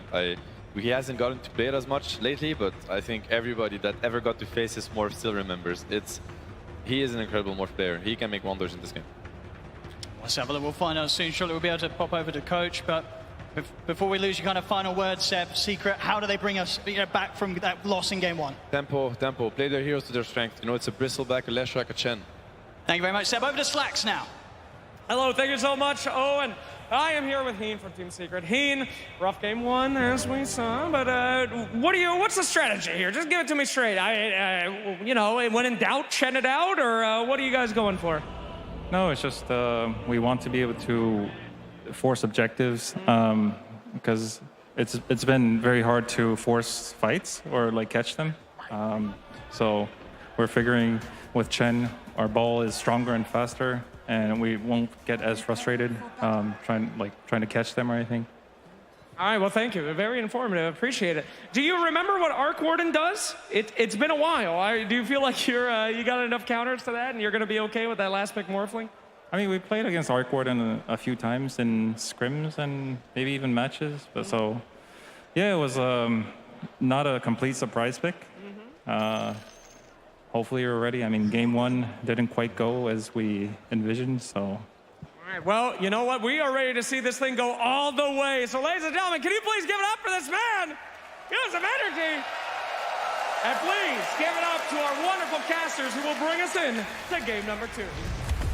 Thank you very much, Slacks. Yes, we're ready to go here with game 2, Secret versus Tundra. Let's see if Secret are able to fare a little bit better, because that game 1, it was a rough one. Tundra coming out all guns blazing and being able to take that first map against Secret. I mean, overall, we did hear, of course, towards the end of the game, you know, Secret, they were able to keep spirits high. We heard a lot of positivity from the comms. Sure. Exactly what you need right after, towards the end of a very rough start to the grand finals. Yeah, and I like the big pivot that they made this game. Rather than looking to chase heroes around, looking to try to catch Tundra, which seemed to be one of the biggest problems for most teams this tournament. They're the ones who is going to be forcing the issue and forcing Tundra to kind of react to them. So let's see if that works. We see right away, Tundra, they go for this level 1 smoke play. Incredibly strong level 1 with the Marcy, with the CK stun to chase heroes. But we see the Secret prepared. They had this early ward placed on top of their outpost to see immediately when smoke broke. So prepared for that early game.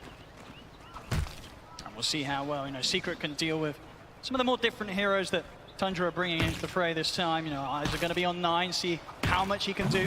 Oh, that is annoying. He's going to be able to get A bit of damage there onto Chrysalis as he tries to get towards his lane. He knows he has no risk. He's playing versus Chen in the lane, so you can easily go for these type of pressure plays, give 33 that first few creeps advantage. I mean, so this mid matchup as well. You know, we're seeing two sort of greedy heroes here that have potential to really become the carries for both teams. The Morphling versus the Arc Warden. Anything exciting to come out of the laning stage? Is just going to be a trade and farm, or do one of these heroes have to be more careful than the other in this matchup? Probably a trade and farm, maybe 9 slightly ahead if anything, but no, I'd say mostly just a trade. We've seen Nisha and just Morphlings in general. With the new skill build that you can go, you know, you only have to put 2 points in attribute shift. You're able to prioritize having more points in adaptive and waveform. You're able to secure CS constantly, so I'd imagine Nisha does do just fine. Looking at top, this is probably the more exciting lane, I would imagine, to look at. The shards, the stun, Lesh, constant kill threats onto the Phoenix, maybe even onto CK. Bottom lane. Those sprays are stacking up, but damage from Saxon 33. It's enough to burst through Chrysalis and take him out. She's going to even give a bit of a chase down onto Puppey. He might go down too. Finish him off as well. Saxon will be ready to dive in under the tower. Delane starting off with a double kill for 33. That's not something you want to see if you're Secret. This is just the Tundra offlane special, right? I mean, this is always what they do. Somehow they're able to just always know how to apply so much pressure. And with this death, Soxa comes back, 6 tangos, a salve, 33. You see the items. They do this almost every time on the Visage. Tries to start with no regen, just tries to get mangoes and stats. So they can just keep doing this. I think Chrysalis. So much damage. He comes back into the lane and he's pretty much immediately down to a third of his HP. Top lane as well, we're seeing Resolution. He's getting zoned back, Snaking able to take down Zayas' courier. Get the shards down, but dives at the ready. The first few levels are incredibly impressive from this Marcian Visage. This is one of their bread and butters. Puppey will start to attempt some stabilization with the lane, get the pullback. See what creeps he's able to get to kind of dissuade this damage that's going to be coming out. He gets a pretty good one. It's a good one to at least harass them back, to kind of stop their aggression. See how soon they're able to get to a point where Chrysalis is, I feel, a bit more confident to step up the creep waves. It's not easy. Off to the side, Saxa. He'll get the creep. Look to take down the creep. They know how strong that creep can be. Good choice to kind of go for it there. And this is a great lane for the Visage where it's like, yeah, the Bristle, you know, as the panel, as Seb and Noto were talking about, you know, you do counter this hero in a way as the game progresses, and even in lane sometimes, but also you have infinite mana, right? Visage is just always able to just bash out those spells constantly onto a Chrysalis' Bristle. See there, of course, Puppey quite able to take the small camp back before the respawn. Saxa ensure that ever more tougher and tougher for Secret to gain momentum and control of the creep waves down in this bottom lane. 33 is able to hold it in a fantastic position. Good position and tons of regen, so they can always go for this harassment. Chrysalis, I believe he's got his ring. Yeah, he's got it on the courier, so we'll have some sustain. But his stats overall will be a bit low because it's going to take a very long time for that to come out. So could still look to apply pressure onto him there. He has got both his spells on cooldown at the moment, so Secret I'll look to choose this time to strike. Skidder drags back Zayas though. We'll ensure that that last right click required to take Snaking down won't be allowed to be there. Still holding the Fairy Fire as well too. He's just kind of baiting them a little bit if they did try to commit. So far looking at the mid lane, yeah, Nisha, he's doing just fine. He's actually gone 3-1-1 skill build, okay. Not really feeling like he needs to go for any attribute shift at all versus an Arc Warden, only at 1 point.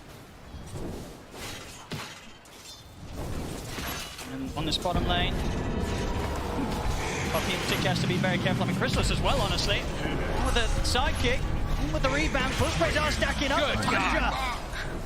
At this stage, with the lead that they've already managed to get against the Bristle, it very much seems that Marcian Visage, they can kill that Bristle before the quill sprays become too much and he starts killing them. They know exactly when to push it, and they know that they can get away with it. It's just like last time, right? When they have this Tide plus this Hoodwink versus that Pudge. This time it's Visage with Marcy. Heavy physical damage, Blades of Attack again on 33. Same build he's gonna go as last time. Not the phase boots, but of course just Wraith Pact, high damage. I mean, how do you sort of recover from the state of this bottom lane? And it feels like one more death from Chrysalis down here, and it's going to be very, very difficult to bring this lane back in Secret's favor. I like that he bought the raindrop. I think that's a good, at least, attempt to be able to, you can get a trade kill probably with those quills that we saw Soxa drop low. Just any type of small stats, any type of small survivability will help. His ring, he's still sitting behind the tower. He actually hasn't brought it out to himself. He will in a second. I think the scary thing as well, of course, is from Saxa, you know, having a good start down bottom with the levels that he's going to be getting in on him.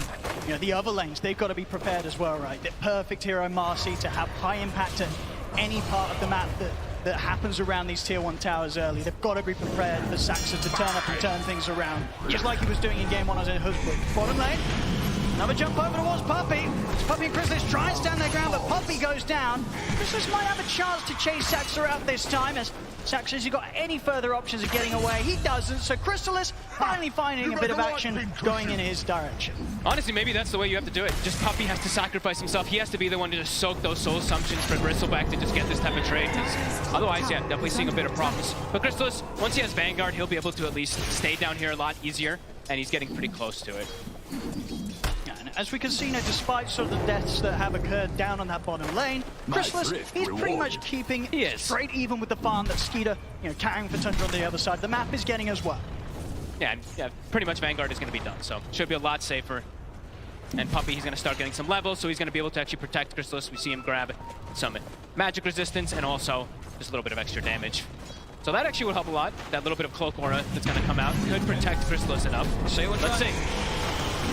See if Saxa 33 can get away with this, but now with the levels, indeed, at this stage, it very much feels like it's not going to be nearly as easy as it was for Tundra in the early minutes of this lane to take down the Bristle. Chrysalis, whilst there's been a few deaths here and there, he's got through the rough bit of the lane. But Visage level 6 already. That is pretty massive for 33, having it this early on. The flag is going to be up too. Caught him in the shards. Nisha, he'll look to step over and finish off the kill. He'll get it. Zayas should go down into the spark break. So both mids able to take a kill out of this one. He's turned up with the familiars, ready to chase out Nisha. Nisha's got a fair few one charges. Only level 1 shift. Put back up, he can't. The burst is there from 9. It ends up being a double kill for the mid-arc warden. And they do punish him for having level 1 attribute shift, right? Maxing a waveform, having 2 points in the adaptive. You do see that they're actually able to get that damage come out. And all that is because 33 hits the 6 so fast down bottom. He's able to come in, and of course the timings that are enabled off the back of that is pretty huge already. The completed Midas out onto 9. Wow. He's able to get this, you know, started very, very early on. Beautiful. As he's going to be making the money. There's every reason to believe that unless Secret can make any moves to find this Arc Warden, 9, he's going to start shooting far, far ahead of anyone else in this game with regards to the farm he'll get. It feels like it could get to these points where maybe the CK pick is kind of this distraction, you know, and this Arc Warden, he's going to try to transition hard into that real carry for his team. Other good thing about the double Midas, as we saw there, you automatically get 2 neutral items. It's actually very nice when you're able to get it this early on 9. Dire's top tower is under attack. And now they're actually, so look at this, bit of a dynamic change. They're going to put the Visage mid, have him match up versus that Morphling, and they're going to send the Arc Warden for the time being down bottom. So top lane, trying to go for snaking. They do connect with the stun. Nice play. Secret will get in and take him down, and will in fact see Tundra sort of bail out from this top lane. Give a chance for Secret. They'll put some pressure on.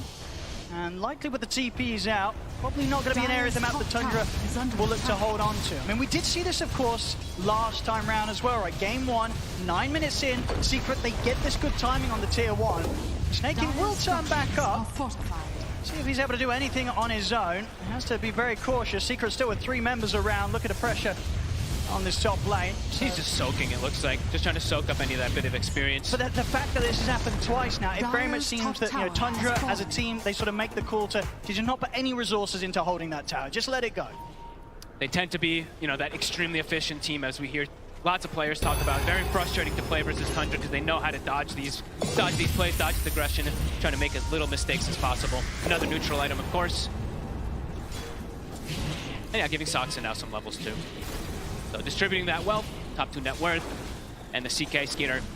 He's hero. He jungles just fine. He's going to be able to keep his pace up and probably look to do what he was doing anyway last time, is still look to connect top, use Phantasm just to farm, kind of acting as this pseudo Naga Siren.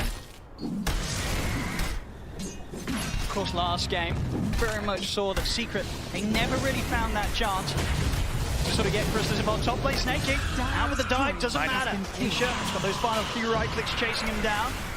You get the kill, so things looking good here for Nisha. You know, despite the quick Midas timing on 9, Nisha very much close behind him in farm. And he's got this matchup always, as you Saksa, they actually get on him. Got anything to rebound out towards? He doesn't. Secret, they hold him in the river. Able to bring it up even now, 6-6. Secret definitely doing a bit of a better job this time round at responding to some of these movements that Tundra's making around the map. And playing around Nisha, right? With the skill build that he has so much burst potential. He actually has the gap closing potential as well too versus most of these heroes that can sometimes be a bit annoying to get on top of, so far looking to continue to play aggressive around this Morphling. It definitely seems sort of a bit of a heavier focus around playing around this jungle of Tundra. Just trying to make sure that Skeeter doesn't get nearly as much space as he did last game. Obviously, the difference in dynamic this time is the concern that too much is focused on trying to shut down Skeeter's area. 9 goes uncontested, and it's been quite a few minutes now that 9's been able to sit down here on this bottom lane. He's getting complete free fall. He's starting to be pretty annoying too. Crystallis is caught in an awkward position, eats 2 or 3 of those spark rates. Strong cut from Secret. I'm going to try and make moves here. And so far, Resolution sides, they've done a pretty good job at killing off Snaking when they catch him. Skeeter, it's going to be a bit of a bigger kill. They're going to go straight in for him. It's close to the tower, though. Let's see. And it looks like Tundra may have made the call to not sort of throw in any further TPs. I mean, it's not even needed there. Tundra, they make the sort of calm response to not react with TPs, knowing that Skeeter's just able to walk that one off. But with that slight moment of like space at all, you see Puppey rotate toward mid. This is how they want to be playing. They want to be the ones who are dictating that pace, dictating this tower aggression. But we'll be able to claim this one early. Nisha, he's almost got his Dragon Lance also finished up, so very farmed so far on Secret. And they're also, in the meantime, I saw they are starting to stack Ancients a little bit too, so making sure they do have that condition for the Bristleback to continue getting that increased farm. Got so far, Secret though, infinitely better than that last game. It's certainly feeling a bit more solid, but I imagine to a sort of a point with regards to the drafts, this is sort of expected, right? This time around, Secret, they gave themselves a bit of a better shot of having this sort of earlier hold, earlier pressure that they're able to apply, and at the same time, the change with 9 playing an Arc Warden instead of playing like a carry. He's going to react to sort of these moves a little less. So I don't think Tundra, they're not going to feel too under pressure despite losing some of these early towers. They've gone for a bit of a different approach this time round. And, at the moment, under a 1k gold difference between the two teams. 9, I think he's still very happy. Yeah, it's a totally different approach, right? The last time they had the Tusk, who's super aggressive, constantly rotating, making plays. Now it's just, it's a full economy game, really. Everyone's just trying to find as much farm as possible until they find this timing. Wraith Pact is done. Looks like now they're trying to speed up a little bit, go for a tower pressure of their own. They'll take this one for sure. And they'll have no interest in this fight, this defense around this bottom tower. Secret's maximizing. You see now, as we were mentioning, the stacks. Triple Ancient stack, double hard camp. So Crystallis will have a bit of enabling coming out here. Juicy stacks. Good farm for Crystallis. We saw very much in game 1 as the Pudge pretty much held behind the entire time in terms of farm on cores. You can clear these stacks, get on the road towards the Aghanims. That's going to be the point where you can imagine that Secret, they're going to really start stepping things up and get up towards the tier 2 pushes with a Vanguard, Aghanims, Bristle. They're going to want to do as much as they can aggressively with it before 9 suddenly turns up and he has 3 Iron Stone. Very farm-heavy game, though. Showing all 3 lanes. See, the Morphling shows bottom for a second. They show mid, I believe, on Zayats. Even the Lesh top 2. But good ward coverage. So Secret, they know they're safe for the moments. I'm kind of grouping together with Puppey, with the mech, with the Hand of God. They're tanky. There's a lot of damage on Tundra, but this Bristleback with all these heals might just be able to pierce through them. Let's see if they can get on top of any of Tundra. I mean, Tundra's staying pretty hidden outside of the vision of Secret. I mean, Secret, they know that Tundra do have a few up here in the jungle. If they get any big kills, Secret could even look for Roche potentially. They're going to settle for Saxa. Zayats catches wind of the Marcy off to the side. They'll go for Saxa. For Tundra, definitely not the biggest of losses there. They had a few cores farming in that area, and Secret, they weren't able to find them. They're going to do it. They're going to go for this. Roche. They have more than enough damage. They have the goo. Do they do anything about this Tundra? Are they going to expect the Secret back up as quickly as they did into the pit? It's not an easy place to fight. It's going down so quick. Yeah, it's going to be dead already. Secret dictating the pace. Very, very, very good moves here from Secret so far. Absolutely getting to play their game so much more than they were able to do so last game here. 15 minutes in, they've got the Aegis in their hands, so... Oh, so close. Well, it was close indeed. Snaking and D throwing out a tip for that one. That was is under attack. as close as it gets, really, on the back of an escape in the TP. So Tundra perhaps wanting to make a move of their own now. They do, because everyone's shown, right? Secret, they haven't shown a lot in these lanes, so Tundra looks like they do want to try to counteract this. They have 9 who can constantly always show up to the fights too. Yeah, I think for the most part, Tundra know that even though the Secret have that Aegis, it's sort of an Aegis that's going to be used to just continue to allow Nisha to farm safely. Yeah. And Secret will be a little bit split up. Which gives the chance for Tundra to push for towers themselves and to sort of head straight into these fights, knowing that they'll probably have the numbers advantage at this stage. And they can take these towers pretty quickly as well too. The Visage with the CK Phantasm tends to be always the Tundra strategy, right? There's so much on the floor. Wraith Pact, illusions, familiars, etc. So they can go for this push, but on the other side, Secret taking Tier 2 tower here. Nice and early, 16 minutes in. Tier 2 to fall on the top lane. And now they'll really be able to start taking over this jungle, this half of the map from Tundra. Really sort of shutting down the areas that Tundra, they kind of need to fire at least at their 2 main cores. They need space. Skeeter and 9, they want to be soaking up quite a lot of the map to get farm on these 2 carries. Yeah, it feels like it's going to be quite a long time before Tundra just looks for this head-on type of fight. Unless they see, like we said, unless they see Secret completely split up or something like that, feels like it's going to be quite a farm game coming out from them. Even Soxon now showing mid. He might get punished for this. They got him before. Looks like they're going to go for him again. See if they can find him. Zayats. I don't think they got vision of him for a second. Now they did. Saxa has Skeeter by his side, but too much. Won't be able to jump over towards him in time. So that is Saxa going down. Similar wards coming out from Tundra as they did in the last game. So this one, exact same ward, and actually this one not on the high ground this time, but similar kind of purpose to watch any of these movements that are coming out from Secret, because Tundra, as we said, I think this is really going to be pretty emphasis of farm until 9 says, hey guys, I'm ready to show up. And maybe that's going to actually happen sooner than we expect, because I believe the Gleipnir is about to be done. Just a recipe away. That could be the indicator for them to show up. It does add so much potential for this hero. The damage, the control, everything, of course. But allows you to just freely land spark rates and kind of just keep people away from getting on top of you. So let's see if that is when they are going to look to fight. It could be difficult to close that gap onto 9, especially considering the heroes that are drafted around him. A lot of frontline, even sort of from the supports, right? Yes. Snaking, getting him with the Supernova. Saxa throwing himself in as the Marcy, getting him with the rebound. Very much multiple ways that Tundra can set up a team fight to just allow 9 to go to work, with Secret having a really tough time getting on top of it. Constantly thinking about it. It's hard to push for this tower, even with the moments left on the Aegis. Secret being very careful about how they look to make the next step. The risky move. Don't want to overextend and get 5-man. They haven't seen this. They haven't seen the Arc Warden in a while, so they probably don't know either what 9's got just yet. Level 13 on this Arc already.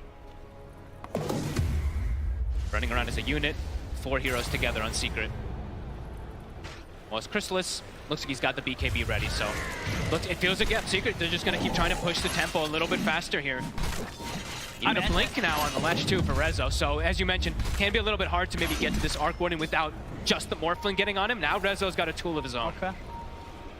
And do you very much feel that Secret are on a timer? Like, even though they have this niche Morphling that's going to be able to get to these incredible stages of power in terms of scaling, you still kind of fear the Arc Warden as the moments pass? Fear the high ground for sure. Rezo. Tundra got to quickly back out, snaking. Oh. Away in time, that snowball not able to catch him. Tundra avoiding the moves of Secret. Secret just trying to get some sort of aggressive play out of these final few seconds that they have on the Aegis of Nisha. It's back over towards the mid. Saxa. A bit of a chase down onto Puppey. Puppey has got back up on the way. Chrysalis heading over to help out, and Tundra. They won't try and poke up into the triangle of Secret quite yet. Maybe they will with Skeeter at the front. He's actually going to go for Puppey. See Chrysalis now as Chrysalis starts to try and push back Tundra and Nisha. It's coming in from the side there, over the snowball over towards Skeeter, but Saxon's in with the rebound, stone up to Nisha. Nisha starting to try and shift, but that's gone. He's got Aegis though. He's going to be back for round 2. Chrysalis charges in with the BKB over towards the Phoenix, but Snake he's able to get the Supernova off. Secret, they've got to back away from the ultimate for now. As 9 turns up with the Tempest double. No longer an easy fight for Secret to charge into. Zayats, he's trying to find some sort of angle from the side. But Tundra, they're here as a full 5-man. They're looking for Snakey, but the dives back up. They get the stun. Control onto Skeeter. Skeeter turns with the stun himself, but he's life stealing back up. It's not enough though. Skeeter goes down. Secret able to get 1 kill out of this, maybe more. Chrysalis Trying to lead the charge. Secret, they want to get something else out of this. Tundra, Saxa in the trees. Duke off to the side, back under the tier 2, he'll be fine. But Secret, they force a fight there around the expiring Aegis of Nisha. They get Skeeter. And with that in mind, they'll be able to get themselves straight onto Tundra's half of the map and continue to grow this lead. Perfectly rallied, right? Rallied on Puppy. That's got to be the name of the game. He's got the flats, he's got the mech, he's got all these auras. We see the ice armor coming into play. Crystallis had no fear. He pops BKB and he just starts charging right through everybody. And then they nicely kite and play around that supernova beautifully. Tundra maybe going a little bit too hard going into this Secret lineup when there still is that Aegis. So 10 seconds until it was going to go down. Yeah, it was a very clean reset as well there for the Secret. As soon as the supernova comes out, they're able to sort of back off. And you can see, from Tundra, they still commit into this. They very much feel that they've got the strength to do so with the 5 of them. It wasn't quite the case. Losing Skeeter here to what was a very patient Zayas, just keeping himself held to the side, looking for that opportunity to open things up onto Tundra from maybe an angle that they weren't quite ready to sort of expect that entrance from the toss from. Back in action, talking about the toss, Zayas. In with a jump, they lock down staking. Skeeter looks to turn, they've got the gliding control out, but Skeeter's trapped. Trapped on the low ground, he'll stand his ground, the turtle was ready, the crits come out, they got the 2 of them.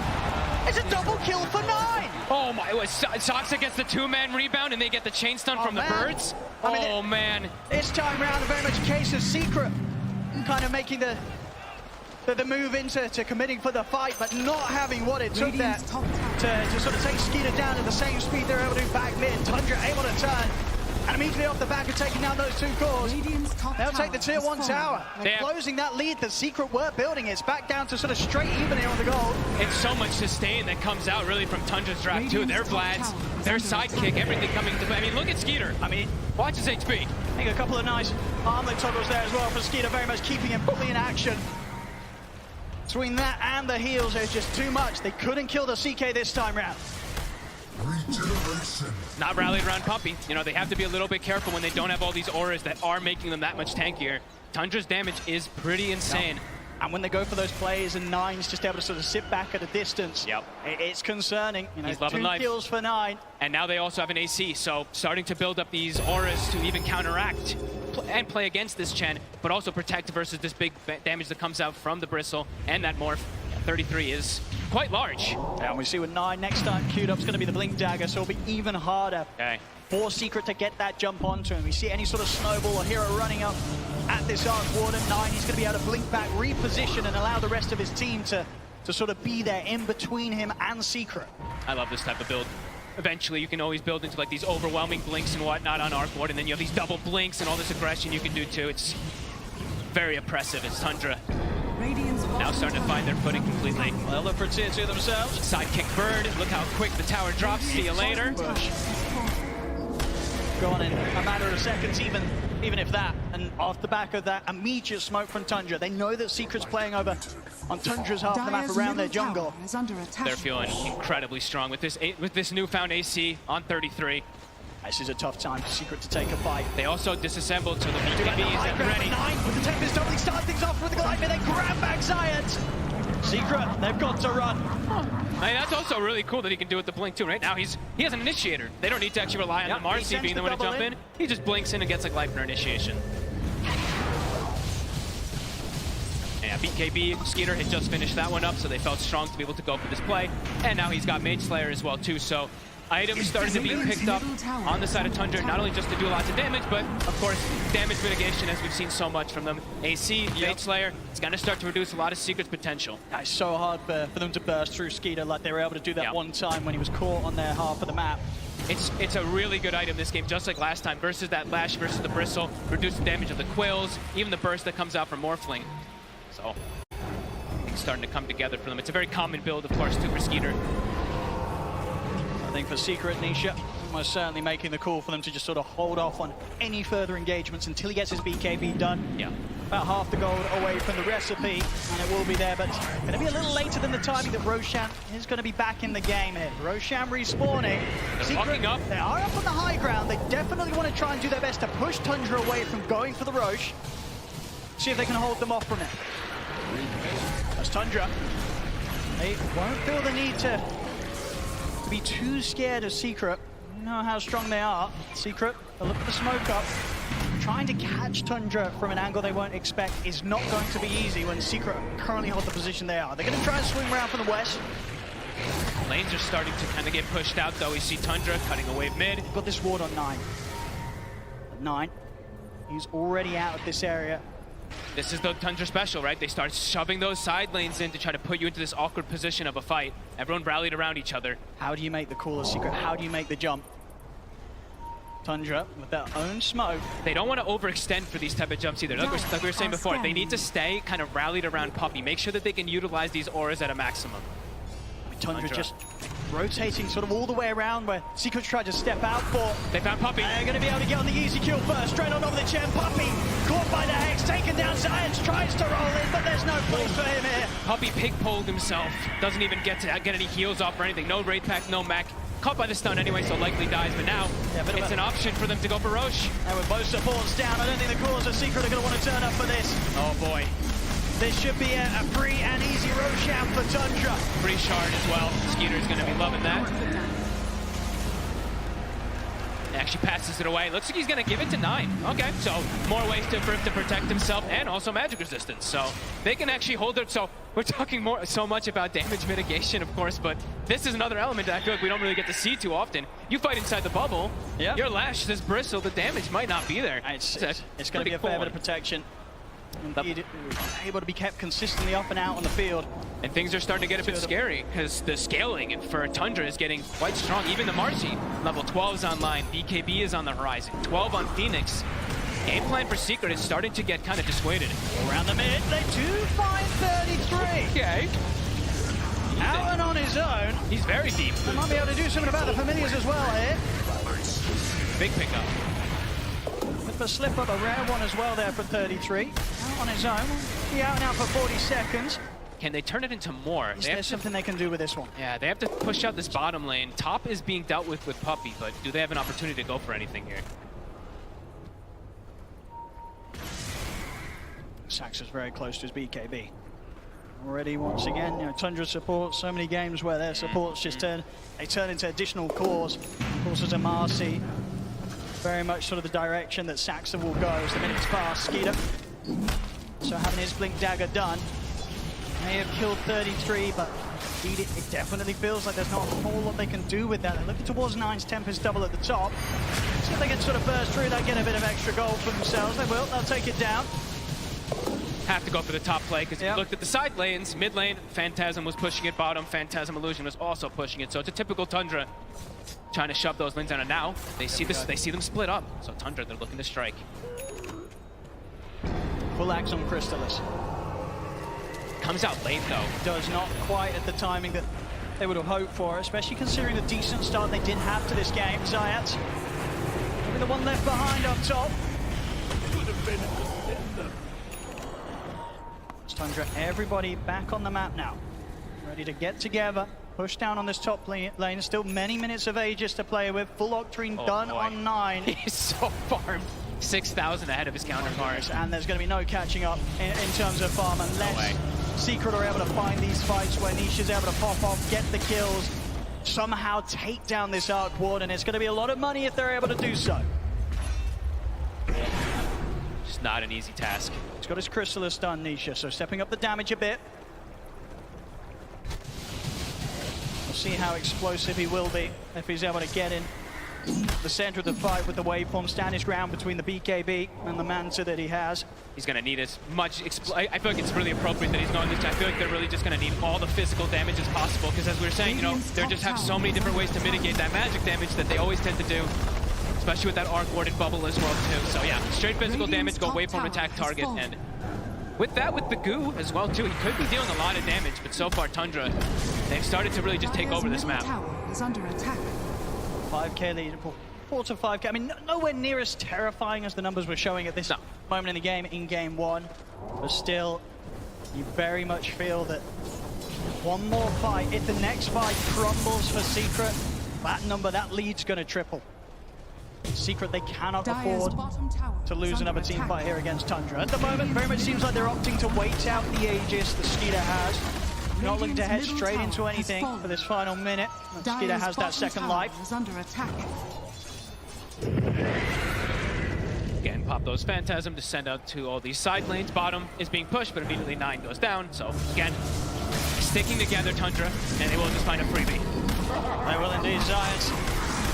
I mean, anyone that they catch with the farm that Skeeter has. And now that's completely destroyed. High ground. They've got drums for these birds. They've got the sidekick we're going to see on the bird too. And look at the speed. Look how fast it drops. It's going quickly.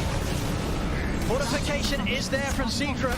They've got the Rezo. They've got Shard on Rezo, so he's going to be able to slow it down a little bit with these chain stuns. We'll see if Nisha can do anything here. He's ready to TP over, help out with the defense. Oh, this is dirty. Look at these birds. Birds with magnetic field magic resistance. The attack, I mean, they're so strong. They are huge annoyance to deal with here for Secret. We'll go for the resummon. Stun, Skeeter. He's low, but he's still got 20 seconds or so left on the Aegis. He's going to back off. We'll see them catch out the two of them with the root. Skeeter focuses in. Albion going down. Those final few seconds of the Aegis. He's ready for round 2. Saxa, he'll charge him with the unleash of the BKB. Quickly turning towards him with his right clicks. They put an end to the Marcy's life. Saxa to fall. Grab now on the Chrysalis. Skeeter 33. They get back in on top of the Bristol. They take him down. Nisha popping the BKB. Having to use it to retreat back to the high ground. Skeeter, he's in straight away, blinks up into the high ground. They've got the lockdown over towards Nisha and waveform back up in time. Nisha gets away, double buyback from Secret. They're putting everything into this defense, but Skeeter's in with a chaos ball over towards Resolution. It doesn't matter though, Skeeter goes down. Secret with the 2 buybacks, they'll be able to hold and push Tundra back. Nisha able to stand his ground there. Look at the damage done. 9,000 damage from the Morphling. The buybacks coming perfectly. A defense for sure here from Secret, but they'll want more. They got to push forward for sure. Crystal is spending up for that one. See up to the side, Zayats. He's got the catch though, the gap control onto Snake King. Snake King popped the supernova, but Chrysalis is gonna die. And he's ready to help take the egg down. Secret, they'll find another down bottom. Rezo, he's got his eyes on 9 stun. That's already been used, and he's out in time. 9 able to get away before he's able to put a stop to him. They'll still clean up the Tempest double. As Secret, with this sort of pushback, they're able to bring in the mid lane, bring in the bottom lane, able to get the creep waves back under sort of their momentum, and they may just be able to take some tier 2s away from Tundra here, close the gap, close the lead that Tundra's had for the last 15 minutes. Yeah, this time it's Tundra fueling themselves a little bit too much in that fight and just get counteracted from those buybacks. The damage, this time Rezo's able to hold his ground. I mean, we're very much seeing it. You know, you get given sort of any window from Tundra, you have to take full opportunity of it. Immediate smoke. Exactly what Secret's doing. Yep, they got to smoke, sweep the map. They still have some heroes dead. Ult's on cooldown. Try to get as much as you can out of all this. They've got to keep their foot slammed down on the fatal hit. 63. The fight 33 off the start. Protect himself for now, but they surround him, and he's got nobody else in the area. So 33, he'll go down. Secret, they continue to play it hard and fast, fighting back. Big place. Tundra. A huge place, really. Those buybacks are really coming into play. 33, he accepts that. He had the Aeon disc locked. He's like, no one's coming to help me. As Secret find their way back into this game. Nisha, he's massive now. Level 20 about to be taken. Also, Daedalus is finished. Big damage to come out from this morph. He's going to be able to focus fire these targets a little bit better. I mean, it was seen, as I say, so many times before. Nisha on the morphling. This is the hero. You want to have him in on this sort of position. He can absolutely carry any sort of game to the later stages when he's on his morphling. So top lane. So of course now done. Rezo, he's very deep. There's a Hex. Look at the opening Hex. And Rezo is going to be able to get anything off. He's not. Phantasm's out. An overwhelming amount of damage there from Skeeter and the Phantasm. That's the Hex reveal. He had no idea that was going to come. Usually you'd be able to maybe play around with the pounds coming in or the rebound coming in from Marcy with the BKB, but did not expect that Hex from the tree lines. Roche, it'll be a long spawn, 2 minutes. Giants standing under a ward here. Very careful how far up he is. I mean, Secret are absolutely going to want to do their best to keep tabs of when Tundra head into the pit. They'll want to get out there, they'll want to contest them. They do not want Tundra getting this next Roshan. Nice play from Nisha. The illusions down bottom, we see them cutting the wave. So making sure that they always deal with those lanes. It seems like it's always like the most important thing when you're playing versus Tundra, keep that lane equilibrium. Will be addressed immediately. Sign shows up. And they're going to just keep peeping into the pit. That's going to be that next big thing, 90 seconds. It really is. See if Secret can set up in a fashion to make sure that they are ready to take this fight around this area. Important to look at these buyback statuses at the moment too. So. Ooh. Oh. Uh-oh. Uh-oh. Hopefully, simply sort of some, potentially maybe just a hotkey issue or something. See if that's going to be fixed by a quick reset here for snaking. Very much, yeah, the moment that we're going to see them leading towards now. He's back in. Let's see if he can use his courier now. Give it a quick check. Look at lane positioning at the moment, though. Secret have to try to fix their lanes a little bit. They do have this Harpy creep, maybe to perhaps try to cut things, but the moment Tundra have lanes in a very good position. Let's have a look. Phantasm is up in a moment as well, too, so they're going to be able to keep going for this shove play. And yeah, Roche constantly going to be getting scouted. And the important thing is, too, Secret doesn't know about that deep ward down south. The one that was scouted inside support, that's a very sneaky one that has not been seen. Oh. It's not a good sign. Uh-oh. Lucas gets Courier's bug. Let's see if there's going to be a hopefully simple solution to this. A standard unlucky. You can say so. Yeah, unlucky. And that Nisha smile. See if we're able to get this sorted. A little bit of a, you know, not really something you can play on with.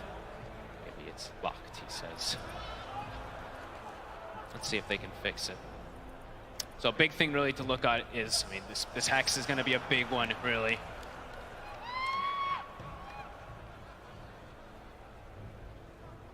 So it looks like we're just getting this checked out now on the stage.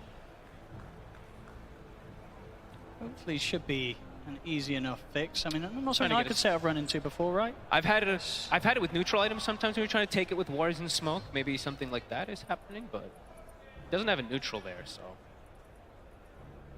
So I think maybe the speed that we did have to reconnect the first time round could have been without a client reset, so. Yeah, let's see. Probably go for the full restart this time round. Hopefully, if not, he'll be able to at least drop the wards and give them to a different courier so somebody else can bring them, but. Still wouldn't quite be ideal. No way. Of course, this pause coming at a very important moment of the game. 17-17 here, 35 minutes in. Without a doubt, very much getting much more of a balanced game of Dota 2 on our hands this time round. Secret, they've dealt much better with what Tundra's brought against them this time round. It's really neck and neck. Just because, I mean, especially how big Nisha really is, how much he's going to be able to do with this Daedalus. And he's approaching his second item afterwards, too. So survivability will be there for him. All right, let's see. Let's have a look. Fingers crossed, ladies and gentlemen, that things are going to be all working after the pause. Let's see. Doesn't look good. It looks good. Oh, is it? No, it's spazzing. I actually see it. It's like it's like stutter walking actually in the base, I think. Looked like for a second it tried to move. But yeah, it says retrieving items. See, look. If you click on snaking courier, it says retrieving items. On the actual courier, it's a buff. Oh, okay, now we're giving it another try.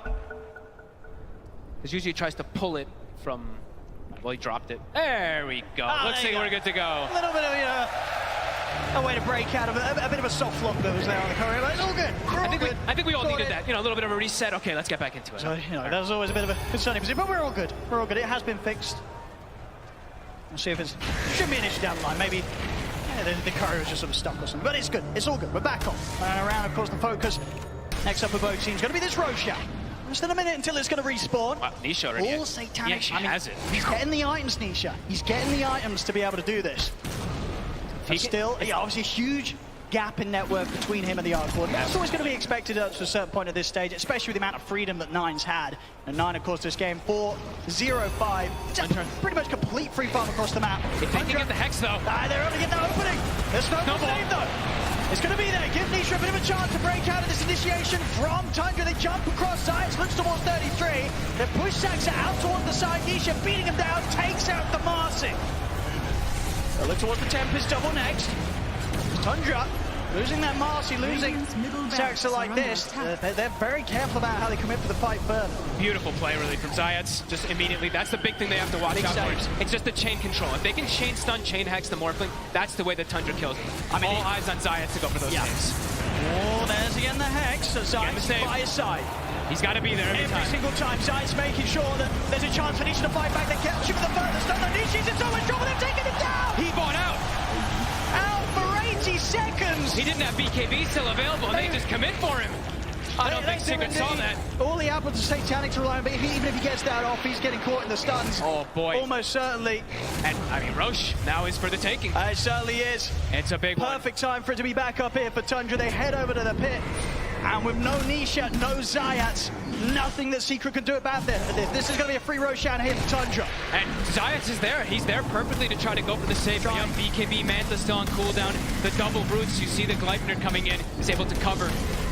So much control, and yeah, Aegis Cheese, Refresher Shard. Who's taking the Refresher Shard? Who do you want this on? Usually it's the Phoenix, but let's see if he does opt to pass it to somebody very else. Close to hitting the level 18 as well, so the Supernovas have the potential to be huge.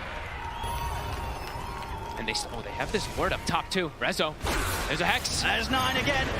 They've got the chain stun. Finding the opening, in with the rebound as well. Toss back with the dispose. They take him down before the Hex comes to an end, and any opportunities there for Resolution to respond. He's out for 70. He does have buyback himself. Still at 10 seconds without Nisha. Tundra, they're straight down the mid. They take out the range racks, and they'll look to get the melee racks as well. Chrysalis trying to force them away from him, but they don't care to fight him. In fact, they're just going to get aggressive on him, drag him back in. He has to put the BKB here. As the Phantasms continue to take down the melee ranks, the full set now in the mid, removed here by Tundra, and they're sticking around. 9 up towards the top of the Tempest double. They're trying their best to force out this buyback from Resolution. Another tier 3's gone. A second set of ranks exposed. Look how fast it dies. Are they going to be forced back at all? Fortifications pop. Sinisha on top of the Tempest double. It's soon to come to an end. Nisha's been caught, but this other snowball. It's there. Zayat's able to bail Nisha out. That initiation there from Tundra. Nisha wants the BKB. Looks towards Sector, but Sector the BKB turns towards Chrysalis. Disposes there. Chrysalis is down. No buyback for him. There's 100 seconds now without their Bristle. Rezo, his own BKB to come to an end. He has to back off. Nisha's also going to be so careful. They'll lose Puppey. 2 heroes dead, no buyback on them. Tundra, they take a full second set of barracks. They're just so good at just resetting and poking, forcing BKBs, forcing mistakes, waiting for the perfect opportunity. I mean, they're not going back anywhere. No way, Snaking still has the Refresher Shard. They couldn't even touch the egg in that last fight. I mean, we've seen with it, so the purchases from Chrysalis, he did spend up. He would have had buyback back in 3 seconds, but he's 700 gold short of it. It's all gone. I mean, the way they kill those buildings is way too fast. I mean, the terrifying thing as well is indeed, yeah, Skidder still with that Aegis, Snaking still with the Refresher Shard. There's no reason, no need for Tundra to back off. They're looking to close this game 2 out. As the tier 4s fall, Secret, they'll look to smoke up. One final attempt to stop this push from Tundra, but the Ancient's falling so fast. Rezo looks to jump in. Skidder will drag back Resolution. Resolution trying to get the heal off with the Bloodstone. They'll keep him alive. The hand of God from Puppey will protect him for now. But the Ancient's still dying here to the familiar. Secret, they're trying to push them back, but it's not going to be possible. GG is going to be called. Wow. As game 2 also going to Tundra, who now lead the series 2-0 against Team Secret. I mean, I feel like the whole game kind of flips the script, everything looking kind of even. 9 gets this Hex, immediately the game just becomes fully in their favor. A couple pickoffs here and there, the way they can poke and prod, force BKBs, reinitiate, re-go. Beautiful to watch. Tundra just continue to be on another level in these team fights. Yeah, they really do. I mean, in regards from game 1 to game 2, definite sort of improvements overall from Secret, but still, just the way that Tundra are able to shut these games down, and even to the point as well, with their draft, we knew that the win was going to come in a bit of a different fashion regardless from what they did in game 1. And, you know, the fact at the end of the day is that 9 on the Arc Warden. What a beast.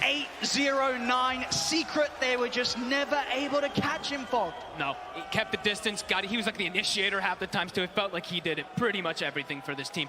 Catching the split push, etc. Remarkable game from Tundra. Well, as we said, a bit of an improvement maybe from game 1 to game 2, but it really feels like Secret, they've got to step it up so much more to have any sort of chance of stopping Tundra in their tracks, as Tundra now leading the series 2-0, just 1 win away from taking the championship. Thank you very much, Odie, Pixel and Fogged. Welcome back to our panel. And it doesn't seem to matter what lineup they play. They put on an absolutely clinical game of Dota. One mistake, and then it's just, thank you very much, it's our map. I'm joined by Tika, Blizzard, and Sheep. I'm just amazed with Tundra right now. It's incredible. Yeah. It looks so dominating. You know, it's like, is it a grand finals? I feel like they just keep on pulling heroes out of the bag, right? Like even this Arc Warden, and it's not like they're picking heroes that they're constantly playing, but they make it look like they have so much practice on them.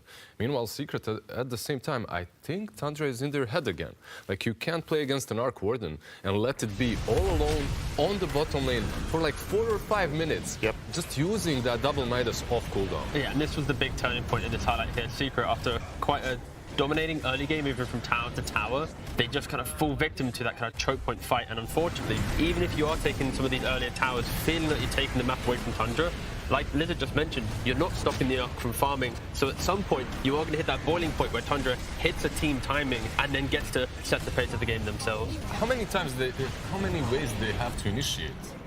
I mean, they kept gaining ways to initiate throughout the game. That was like what I found the most impressive. When they finished this Gleipnir and stuff, they're starting with that and going into the Marcy Dispose. You know, before that they're using Marcy. Later they get the Hex. They're creating their own ways of initiation. They're sitting with 4 heroes in the trees waiting for Resolution the Strike to just come up the lane and then pick him off like that. They are bleeding Secret dry. And again, they're just getting multiple ways of gaining info, gaining vision. Like before you had, I don't know, a Brood Mother Naga. Now you have this Arc Warden just spamming spirits everywhere. You have Visage as well.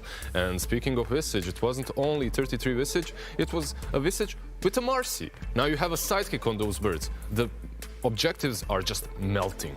Yeah, just the fact that you have as well, like 33 in lane, it's a Visage killing the Bristleback. Like this lane, you're not meant to win it. When you pick Bristleback, you're meant to beat the Visage in lane. So Tundra already just excelling inside that laning phase and just kind of catapulting themselves to kind of weather the storm. And maybe if that Visage lane didn't go so well for Tundra, you could argue that the Bristle will be a little bit bigger. The pace Secret could set could be a little bit better. But the fact that you win that lane, it stalls it out a little bit longer. So Tundra then eventually, like we already mentioned, hit this beautiful team timing where they just punish Secret once again in game 2.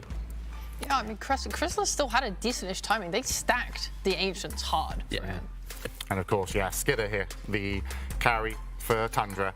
He's just had not only a great performance, but a great team enabling him. And I don't think he's put a foot wrong, really. He's always known what he needs to do, his objectives, and of course, his team fighting skills are, on par with that as well. The itemization once again, right? Like you have this Chaos Knight who's building into a very early Mage Slayer. He's mitigating the damage that Lashrak is dishing out, and overall just being a true team player, just being up front, helping the Visage, and the Arc Warden do the majority of the work. Again, just look at the stats that you see here, right? Like this is his first TI. He's hitting firsts in multiple categories. Like he is unnerved. He has unlocked his ability just to enable himself, enable the team. Again, we've had so many interviews where they just feel like everything's clicking, everything's right. And again, we're going into a game 3 where it feels like Secret just has nothing to answer yet to Tundra's playstyle. But in defense of Secret, this was a better performance than game 1. Yes, they adapted a lot. So from game 1 to game 2, you can clearly see how the cogs were turning with Heen and Puppy's mentality on how to approach Tundra. They needed to take towers early. They wanted to take away the map. Don't allow that fortified style of Tundra to set into play.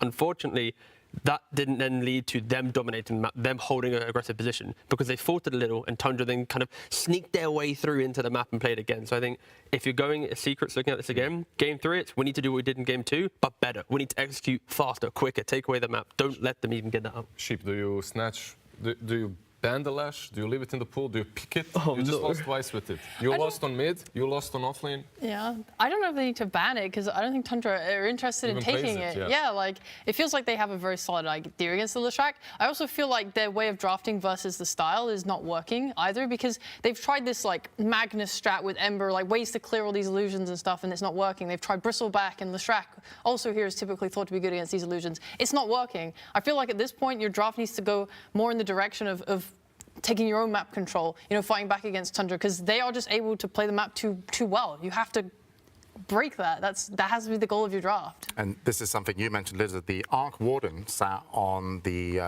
Tundra's off lane for 5 minutes, but Secret didn't want to engage. They were not interested in going down and making moves there. Instead, though, they did have the dire jungle, and they did pick up a few kills. Do you think it was too passive to play around the jungle and not take on the Arc Warden, who was played by 9? Yeah, I feel like it's easy to be complacent when you're playing a draft such as Secrets. You have this Morphling, he is going to be the ultra carry late game. The problem is you're playing versus an Arc Warden. You won't get to the late game if you let him roam and do whatever he wants in the first 15 minutes. He just gets too big, too fast, and gets that hex fast enough. You've seen what happens.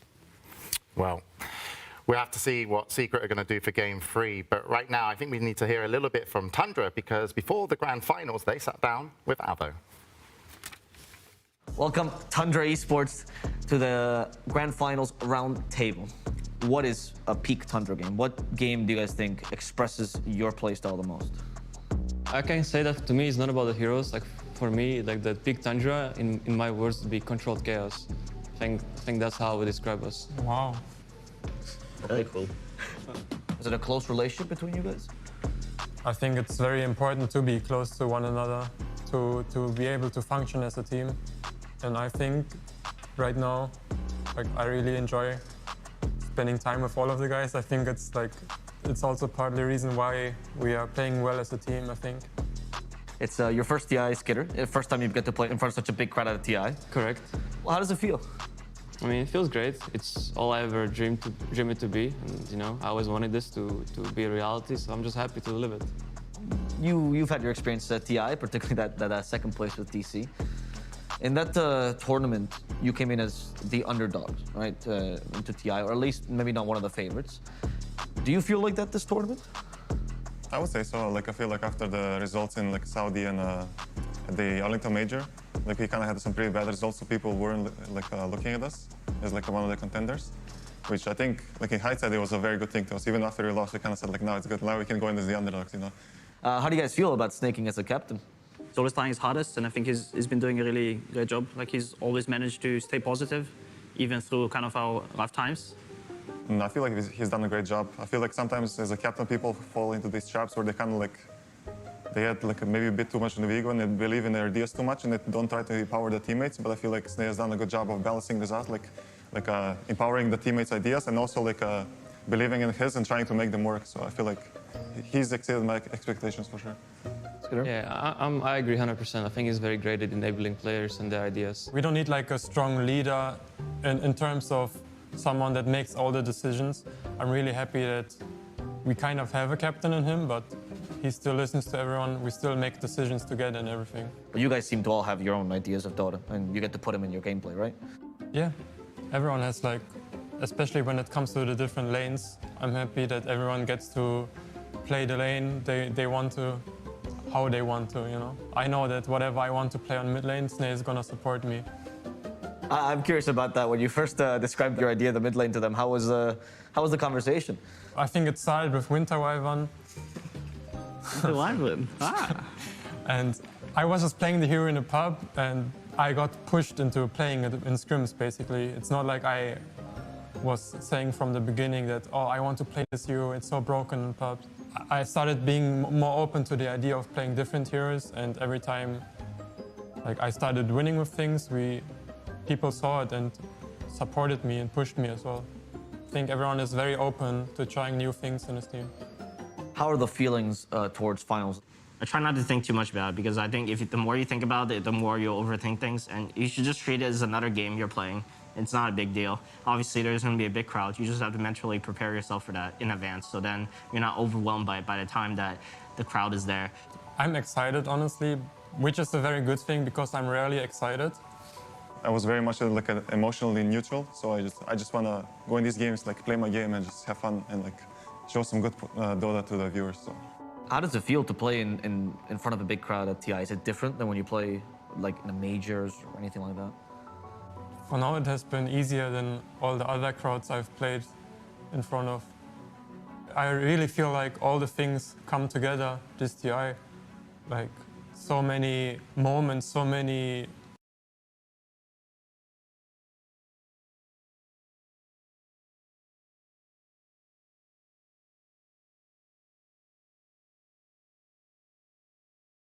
losses in the past year that taught me specific things. I use them now to win. I'm just excited that I've been playing this game for like 15 years now, or Dota 1 and Dota 2 combined, and I finally get the opportunity to play on this arena and get the grand finals. It's been a dream of mine for many years, and I'm just happy and grateful that I was able to accomplish it. Like, yes, this is kind of going to be the biggest game of my life, but I think something we've been working about with our psychologists to kind of try and lower the stress is that all our hard work has already been done. Like, now all we have to do is just go and play. So what I would like to do is just try not to think about it too much, pretend this is just a regular game, and just go and play. It was always my goal to come to TI and to win it. And since I've made it to the finals, I'm very happy for myself and for my teammates that I managed to do it. And now, you know, it's the final step. I'm ready to take it. It's been like very long and very stressful road even in some ways. And you even have this feeling of being burnt out a bit, but now it's finally here. I'm just super happy, and it's like the only thing left to do is just play. So there we have it. Tundra sitting down with Avo, and I just got to congratulate whoever the psychologist is. Either you've just worked magic and they're doing meditation, or you've got them all on meds, because they are the most chill team. That's a grand final, pre-grand final sit-down interview. They were so calm. They're here and they just want to take it. And they might 3-0. I feel like they could just win like 4 TIs in a row right now. Like, if they keep like, I mean, like right now, like if they play tomorrow another grand finals and then another one and another one, like the fact that they're all 5 just in the same mindset, answering in the same tone of voice, like they're just. Oh, a unit. That is scary. Like they are one. I did like the fact though they did ask everybody what's snaking like as a captain as he sat on the end of the table. How does he drive them? Like he's just going, He's just sitting there and listening as they praise him for like 10 minutes. But they should. I mean, they made it to the grand finals, and you know he's very chill. And 15 years of Dota, from Dota 1 to Dota 2, and we can take a look here at some of the win rates versus Puppy, and there is snaking. He's positive. Exactly. This is the most important thing. So the other day I was looking at snaking win rate versus Puppy, and I saw Noxel starting to tweet about it. So I went onto Dota, looked a bit deeper, and yeah, it's basically there's only 4 players who've ever got a 50% win rate positive against Puppy. Only 4 players. Everyone else is sub 50%. So snaking today, with his victory, yesterday, bumped him up to over 50, drawing with RK. Now he's winning the 2 games currently. He's now 51.8. If he wins the next game in this grand finals, he'll then leapfrog Bulldog and be 2nd place. Again, it is insane. But with what number?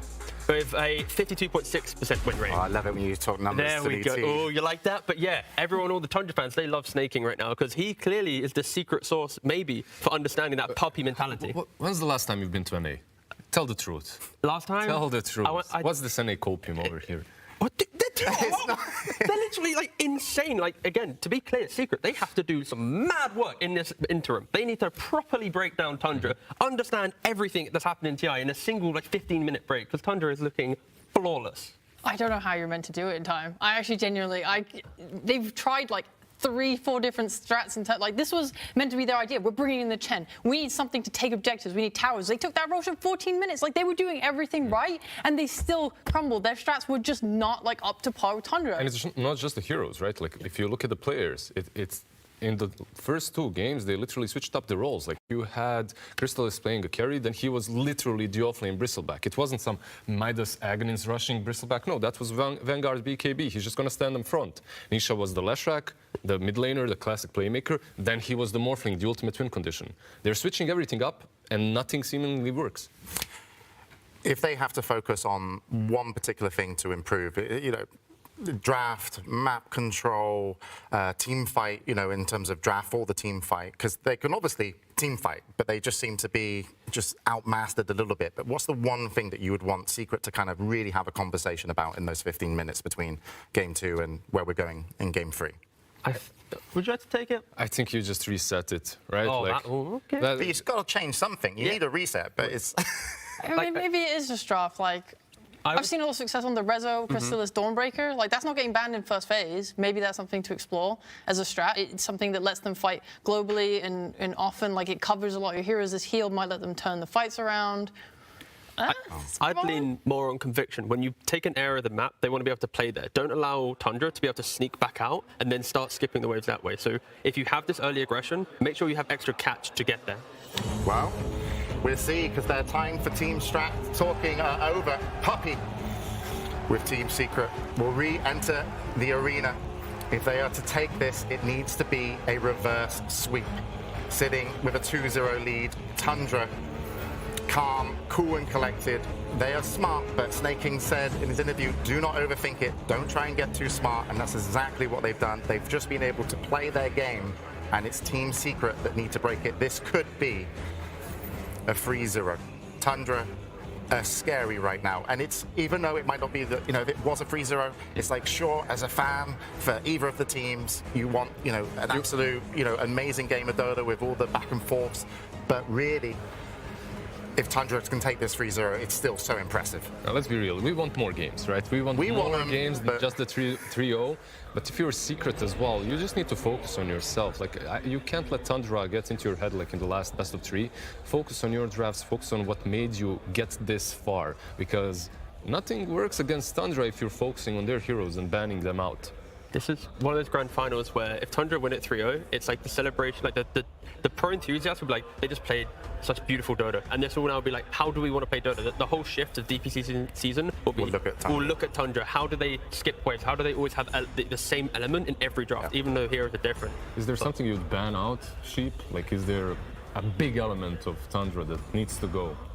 I don't know, there's too many heroes to ban for them. When I looked at last game, I think the biggest crack that I saw in their gameplay was when they were repelled from Secret's base and they were suddenly on the back foot of, we have to get out of here. And I think Secret took advantage of that really well for a short time. They were chasing them down lanes, they were getting pickoffs, they were forcing them to use their ults, and they kind of fell apart for a moment. Like, they didn't reset properly. Their resetting was usually really good, but when they kind of had to re-engage in the map, it felt like they were just kind of getting picked off, like, on their Visage top.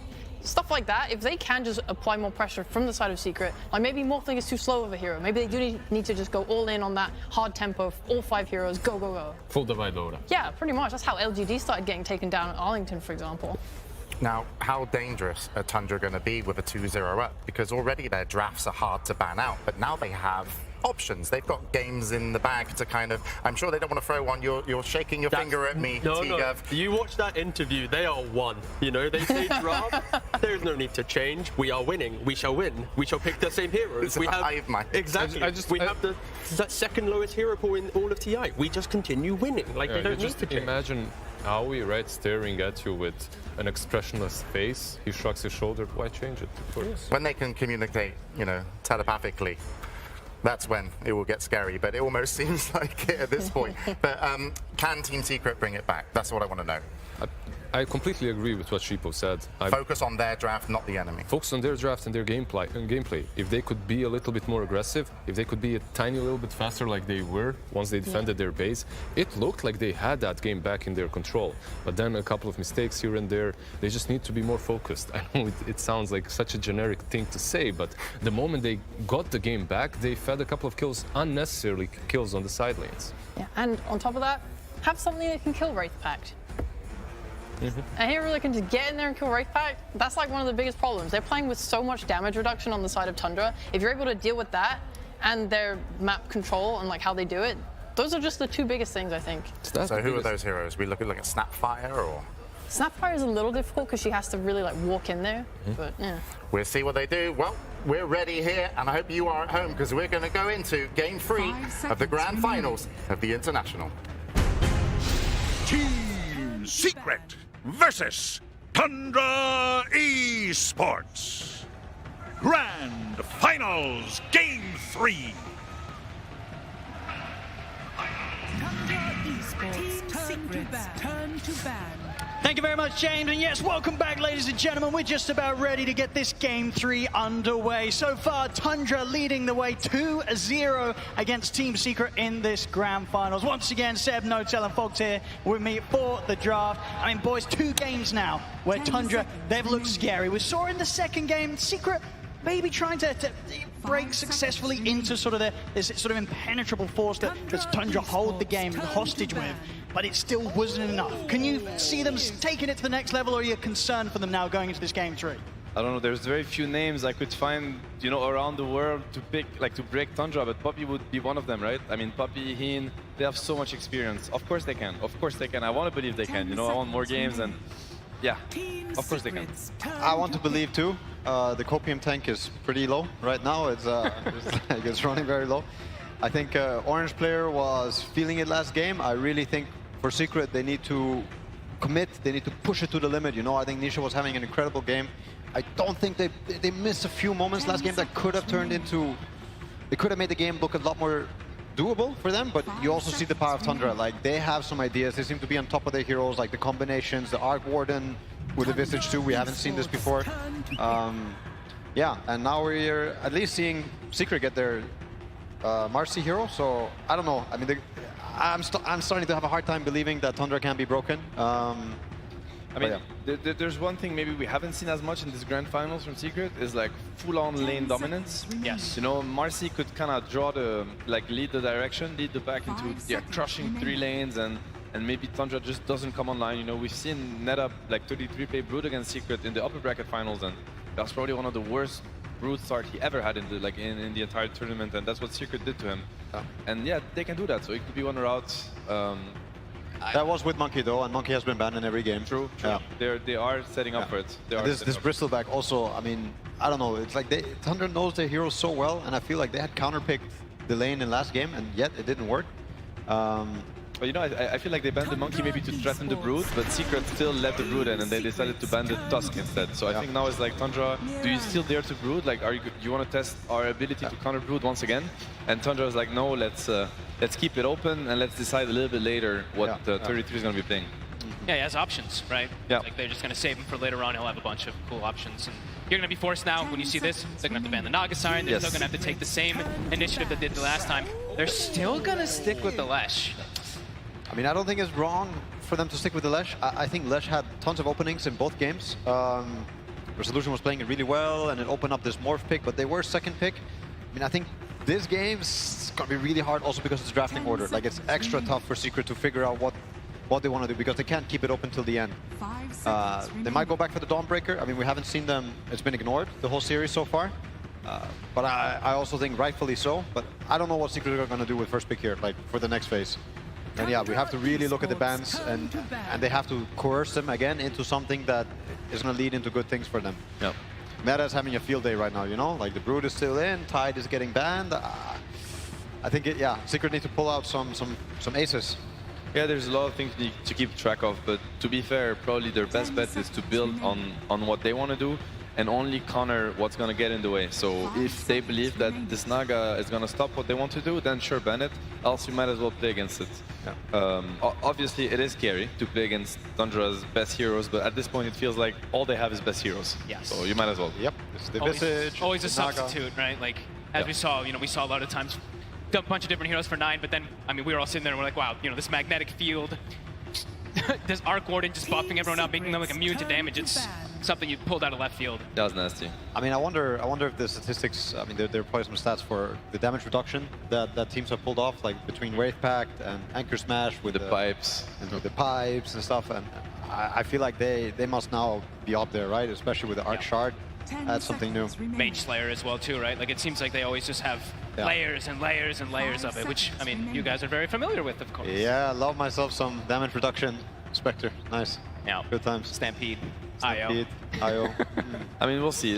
I think Secret is debating whether or not they want to target the Naga. They're probably, because theoretically you could consider that, you've got yourself a Leshrac against the Naga or Leshrac against the Slark, which are the very popular Skitty heroes. Yeah. Maybe Nyx should take higher priority, for instance, if you just look at matchup to matchup. Yeah. But it's, you're one game down, like one game away from getting eliminated, as in like losing the grand finals, and you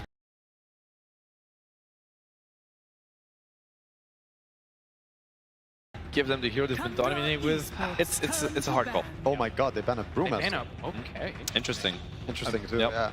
I feel very scared of the Naga. That's me. Like, I would not choose to play against it, but like Seb is saying, what are you going to choose to play against? They beat the Visage before, and it honestly looked very doable last game too. Like, they had moments in this game, even though they missed, I think, a few opportunities.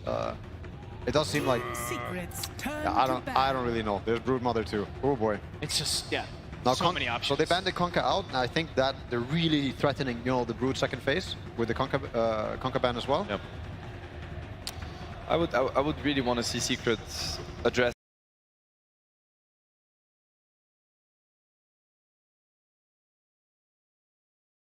the Mirana, like address the Moonlight Shadow, because I think it's actually what makes these heroes really scary because they really get to disengage. Like this Tiny is gonna throw his spells and not get punished for it.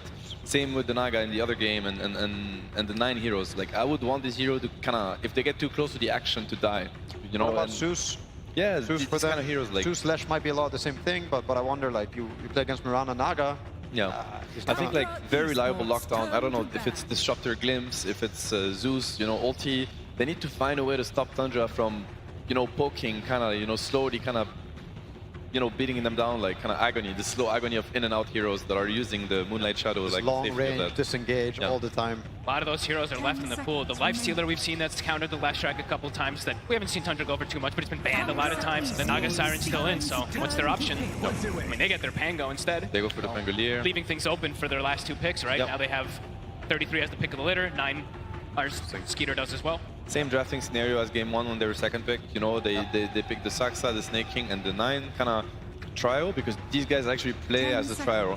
They play a lot in the Fog of War. As we said, you know, they feed on Skitters and 33's map pressure. So this is what they want to play with. You know, this is what they want to counter the Lash early game tempo with, and now they're just going to decide how to set their side lanes up for success. And this next pick for Tundra is so scary. I mean, for Secret to pick, they maybe still want to address the Brood, right? Because, I mean, sure, Pangolier could be Neta hero, could be the 9 hero. Now, Crystallis actually has played a lot of Marcy position 1. I don't know if he's done it officially, but in pubs he's been playing it a lot. So I think that's also an option, and maybe that's a hero that he feels like will counter Neta's fall no matter what. But isn't it really hard now? Like, you're also afraid of the Visage, Brood. I'm just thinking Neta heroes, and now you pick the Silencer. Like, I feel like if it's a +1 Marcy, I feel like it works. And to be honest, I like the global, like, I really like the Silencer Dawn route against Tundra. Oh, here we go. Let's okay, go. take it away. Nice. So now the Brew ban makes sense, right? Yeah. At least in a way. Makes a lot more sense. Yeah. Okay, they're taking it from Tundra. That is a... I think it's a good approach. Yeah. Don't you? Yeah. I think it's a very good approach. Also for the Mirana. We're talking about the Moonlight Shadow. We're talking about this long range. I think... I like the pick, but the only thing that scares me is you're now in the most important game, like the hardest game to play, and you're picking something you haven't touched yourself against a team that's probably the smartest at playing with it, so perhaps also playing against it. So, you know, it's like, you have to execute it. Theory-wise, I like it, but... But what they picked before didn't work, right? So isn't it in a way really good to switch it up? Yes, it is. Even though, I mean, yeah, back against the wall, it won't get harder for Secret than this. 2-0 in TI finals? Surely. Now I wonder, is this a Naga +1 or could it be flexible? That is what I don't know, because obviously we have not seen Secret use Naga as much. Does Sayak play +4 Naga? I haven't seen any of it. They haven't played it. They haven't played it at all. Yeah. So it's really hard to guess what they're going to do with it. This Marcy could be core or support, so that's the Sex, basically. Okay. That's the 33 hero. It's a beast into Naga, which is interesting, but he does like the axe build a lot. Yeah. No, but I've seen it. It makes Naga suffer a lot on the lane. Like, you think it's illusions normally versus Beast, but hey, Beastmaster has skill points you can put in different things, and it turns out that you can actually get a really good lane versus illusions. Like 1 Avalanche plus the Beast, if you catch him summoning it, then you're left with just a naked Naga who only has Riptide. Yeah. Everyone has massive wave clear. It's like the typical Tundra. Every single person can push from the fog, clear creep wave almost instantly as well too. But Crystallis has played this in the past. I've seen him play it in the past in pubs, and you know, I think it's a fantastic hero versus Tundra. I see it. I mean, Tundra for sure is gonna hate the lane pressure kind of against them. They really want to, and also they do have nice wave clear. I mean, Pengo's pretty nice. Beast is also decent, but maybe Naga's still too much. Naga will overwhelm it eventually. Yes, at some point. At some point, this bottom and Tiny, they can't push back against Naga. I want to ask, what's Tundra going to ban here? What are they banning for? Are they banning for a Nisha mid hero? Are they banning for a Resolution offlane hero? I mean, I'm assuming that they're assuming Naga's one. I think the offlane heroes are more problematic than the mid heroes. Because it could be Sayak hero coming up too, and Resolution playing the Marcy. The Marcy also. Or it could be a Naga 3 or 4, which is maybe a little bit more crazy. I wouldn't assume it, but of course. Could be. I mean, that's probably more likely. Now we see the Troll ban too. We've seen Rezo play Marcy quite a lot in the qualifiers and stuff like that. He was playing it offlane a lot. Yeah, they've been owning with the offlane Marcy. With great success. I wonder what his stat is, but I think it's very positive. It's tricky. We'll see what Tundra is going to decide to respect, because they also have to be taking a guess here. And it's not an easy one. So whatever they're going to ban is going to obviously tell us where they're placing the Naga and where they're placing the Marcy, assumingly, or what they care the most about, if anything, because obviously they cannot know for sure what Secret is going to do. Lots of hmms going on, I think. There's a lot of pressure on these bands. There's a lot of pressure. Yeah. Okay, so... Shaman. Yeah. Interesting. All right, So they're looking at Marcy Core for Secrets. So then in that case, Yeah. most likely on Marcy +3 But I and also Naga think +1. I think it's a very interesting read on the game, right? Like, why do they ban Rasta here? What is Rasta mix? I think it makes sense with the Naga, right? It's like it's a lot to do with the Naga and what you're saying about like this hard lockdown, not letting heroes like kite around you. Shackle can be an incredible tool. And right now they have very poor lockdown. Like it's only Lesh Stun and Marcy Rebound, which is very unreliable. Yes. Right? This Hex could have helped a lot. Yeah, and it's also one of the Psy classics. Okay, next ban. Yeah, I think they really want the Marcy to be core. Obviously, they could still flex it. I'm not sure what Resolution could be looking at. Other than that, Sayak has a bunch of heroes, right? Like Sayak has a bunch of heroes. He has the Earth Spirit, which is a good lockdown. He has the Tusk is out. Blade Shaker, Tusk is out. Shaker. They do bend the Clockwork.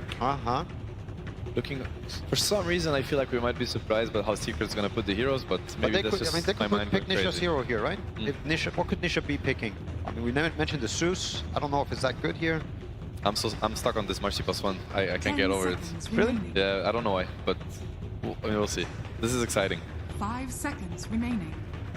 They're out of time, right? Is that reserve time? They've got I a little assume bit. so. Okay, they've got a little bit more. 15 seconds to go. 15 seconds to decide. You know, probably your fate. A lot of pressure. Misclick. Ember Spirit. All right. I mean, it's good for some reasons, right? Yeah.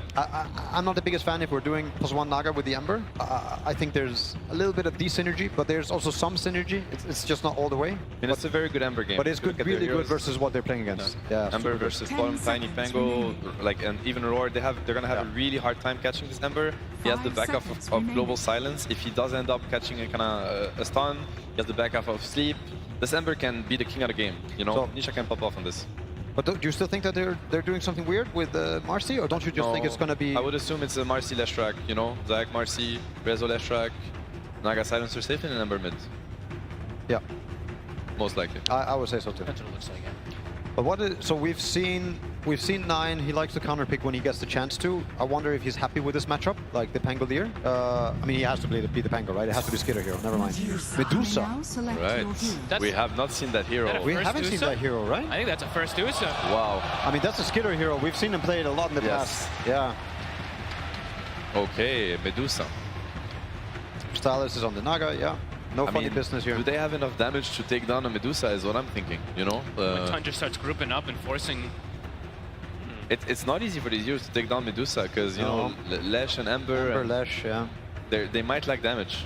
Yeah. Probably that's what, Tundra is trying to abuse here. We saw one Naga earlier. I'm trying to remember who it was from RNG. He went for Diffusal on the Naga, and it could be interesting again this game. Yeah. I don't know. I mean, so Tundra's plan is to get this DOTA to a point where you eventually can go tier 2, Roche, tier 3, and the group up is going to be really strong with the Beast, and the sieging is going to start happening, and that's Secret kind of demise if it does happen. Whereas if Secret, they manage to stall the game out and start splitting, and you know, Medusa is also very punished by a map that gets spread out really like quite a bit, and he doesn't like running around. So it's funny. It feels like both teams have swapped roles in terms of how they want to play the game, right? Secret wants to be dodging, and Tundra is going to try to hit critical mass, group up around the DOTA, the Beast, and just try to, you know, end it. So we'll see how it works out. Very interesting to see how the best Naga team plays against Naga. You know, doesn't get more interesting than that. You have any copium left for Secret? I do. You do? Of course I do.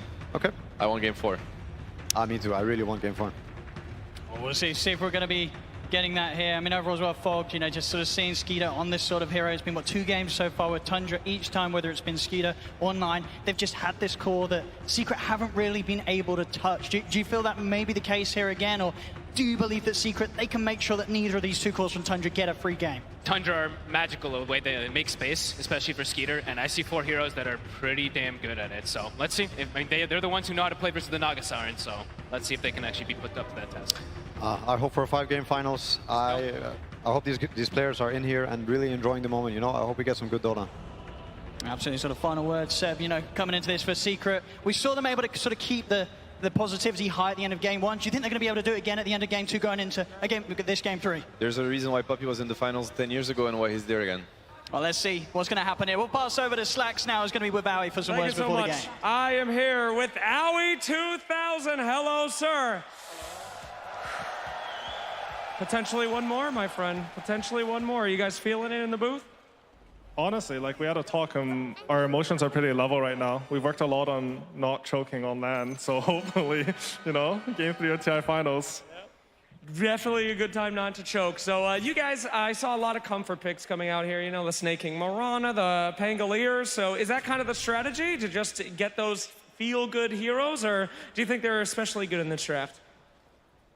I mean, we sort of early picked those heroes, so they're just sort of heroes that we think are strong and fit in versus their first couple of heroes. But we also picked DOTA because Skitter opened the Crimson Witness on stage. So I was like, it's time to pick the DOTA. So I think this might break it or make it for DOTA. She might get a nerf or a buff after this game. So which one are you hoping for? For DOTA? Yeah. I feel like the hero's unpicked, unplayed, no? Like, I don't know if I've seen a DOTA this tournament, but I hope it works. All right, well, we'll see if it works. Let's throw ahead and throw it to the casters for potentially the last game, Game 3 of the Grand Finals. Thank you very much, Slacks. Yes, we'll see indeed. Are Tundra able to get the 3-0 sweep, or a Secret able to stop them in their tracks? First of all, though, before we get into the action, we've got some words behind the scenes from Puppy during that last draft. They are afraid of your monkey, Remco. Feel the power. He remembers last game. But don't worry, new game.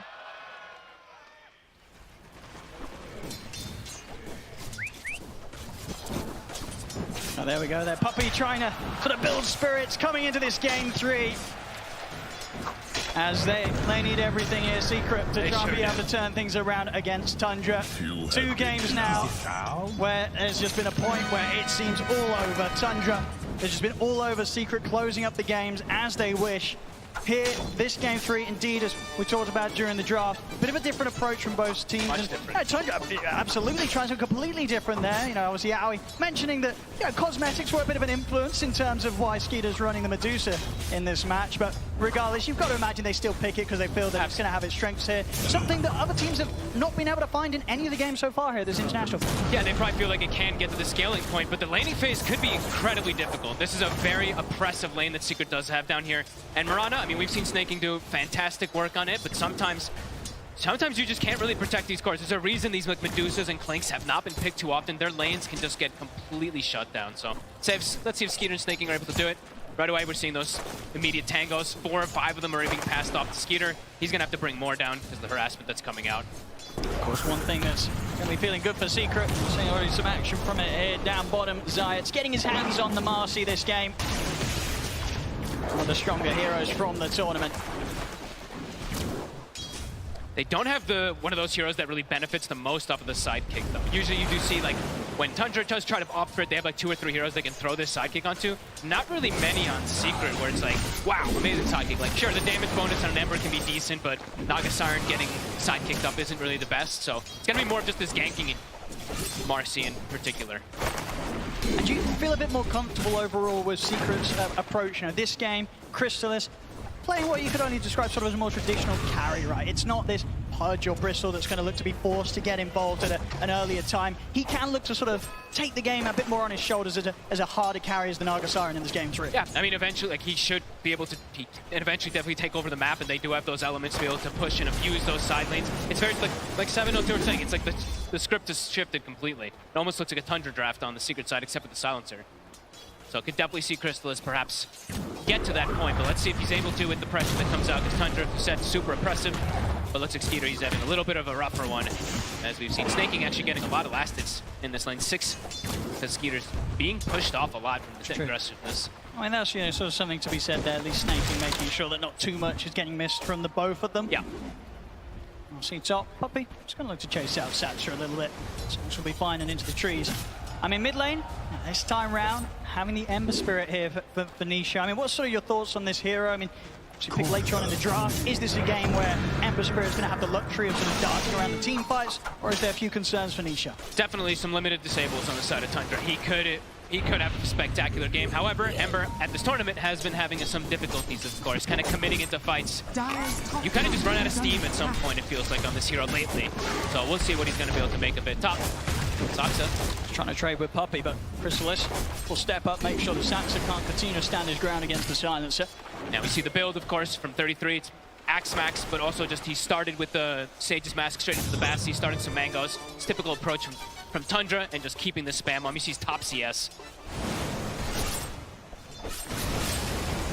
And sort of a secret, in terms of, obviously we talked about how Tundra can deal with the mid secret. For secret, how well are they going to be able to deal with 9 when he hits this point where he's coming in with those early rotations, heading to the side lane for the Rolling Thunder? Can they deal with the Pango's aggression? He could be a big problem. So I think we have to watch for these globals, if he's able to catch it like in between these rolls and stuff like that, how much Puppey's going to be able to do to catch this with the combination of Nisha. They do have burst damage to be able to just kill this Pango in some situations, so.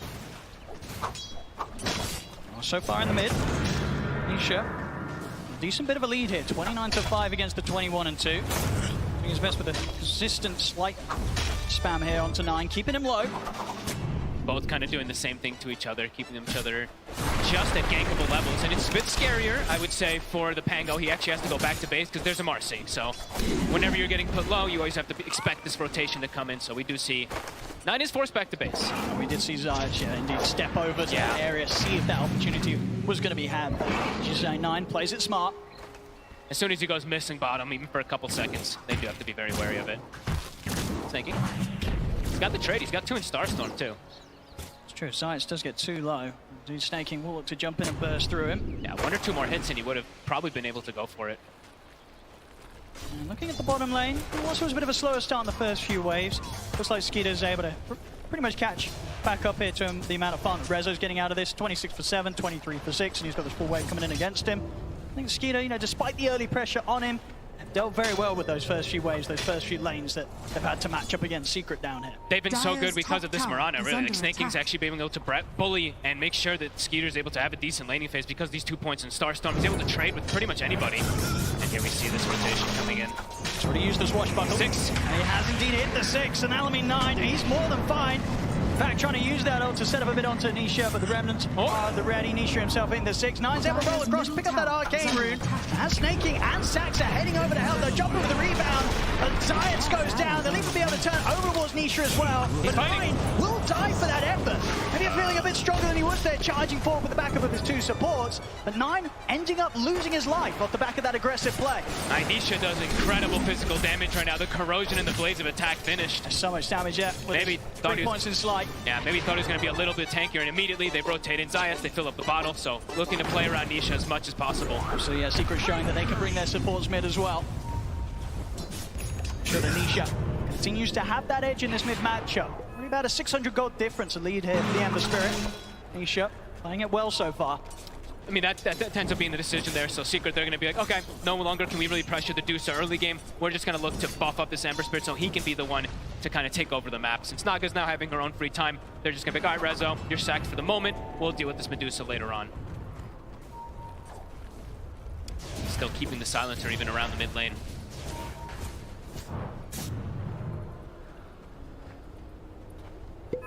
$33. Looks like he'll give some of that top lane up to Saxa. 33 will start to clear a bit of the stacks. Prepared here in the triangle. Yep, he's got his helm creep finished up too, so now he can look to actually pressure the lane. Once he's got this creep, he can go back up there. Bottom lane, making a bit of an effort onto Skeeter. Man, they're starting to get pretty low here. The arrow. Damage resides in Resolution. Snaking on target though. Holds back Rezo. Limits the ability for Secret to continue to chase down Skeeter, but we're seeing heavy pressure now from these two, and it's going to become even more. Secret, they're bringing in Nisha to make the aggressive play down here. Skeeter immediately out of the area, does not want to mess around when these sort of rotations come out from the mid. The earlier ward that Snaking placed for to watch the rotations of the Marcy, actually this time catches the Ember Spirit, making the rotation down. So Skeeter, we've seen him, actually last game did the same thing. Got pushed out of lane relatively early, will go to jungle, and Snaking's going to sit in the trees and sap. And it's this timing again, really. So this 8 to 9 minute window where both games, Secret, they have been allowed to get this early tier 1 tower. So once again, they'll get some good pressure on at the moment. Snaking, same position he did with last game, sapping the XP that he can. Over in Secret's half of the map though, Saxa's got a bit of a catch on to Crystalis. He looks dead. Low. 9, he's ready to jump in with the Rolling Thunder. That's Crystalis gone. So while Secret put the pressure on down bottom, Tundra make the most of that information to catch out Crystalis alone. It's so much pressure. As soon as the Dominator's finished up on the Beastmaster, he's shoving the lane in. They're looking to catch behind, and yeah, Saksa, he finds it. Even now gonna take away some of this jungle, take away the bounty rune as well. And look at Snaking. It looks like he's potentially maybe trying to drag a wave or something. Yeah, maybe try to grab that, but unable to because he's getting chased. Does mean that they're not going to get the bottom tower on the side of Secret, and top tower is going to drop to the side of Tundra. And Snaking, it's just space making. Oh, unless Rezo reads him. Nicely done there from Rezo. Zayat's able to jump in and throw Snaking back into the clutches of Resolution. They'll get themselves a kill out of that Secret. Oh, beautiful play from Rezo. And see Nisha. He's diving in sort of pretty deep into Tundra's half of the map. Trying to really keep Skeeter on his toes. Make sure this Medusa doesn't feel too safe to farm. Even this sort of deep area on their half. He's not really at risk of too much. Like, they have to bring so many heroes to kind of punish this Ember Spirit, so I really like the play from Nisha. He's just keeping this Medusa low, keeping him scared, because if a +1 hero comes in, it's a free kill every time. And now, with this, potentially able to take this bottom tower point, put it to Edict, so we'll be able to match that move from Tundra up top. 2-2. 10 minutes in. Similar to sort of the close start that we were getting at least out of the game 2 of this grand finals. Secret very much having their own strengths. Overall though, see top of the board there, 33. He's making the money on this Beastmaster. We've seen this from him a lot on his Beastmaster, especially being top net worth when it was very popular. He was playing it so much. And we'll see now if there's going to be a play from Secret to look to invade the Ancient area, because that's kind of like the Medusa specialty, is farming these Ancients. In the past, most games with Tundra, they actually don't do this for Skeeter because he's usually playing with these illusion heroes. So let's see if they are going to look to punish him. And sort of in comparison to the drafts that we have from Tundra in Game 1 and Game 2, would you sort of consider this Game 3-1 a little bit more vulnerable in these sort of early stages? Like Secret have a bit more of a chance of shutting them down early? Yeah, absolutely. Medusa just takes some time before she wants to show up at all. So it does feel like they can look to be playing pretty aggressive, just have to really avoid Nine in particular. I mean, he's the big playmaker. If they can kind of Nisha move away from the Pangolier. Let's see if he seizes the opportunity to go for Saksa. Sentry down though for Saksa now. He knows that Nisha's watching him. Tough grab though. And Nine is still, I mean, really lingering in the back line on Still wants to maybe do something. He's got quite the flank. He's a bit low on the mana as well. Went up too much to throw out here. There's the opening from Nine. In with the Rolling Thunder. They'll pop the global. The creep takes the arrow.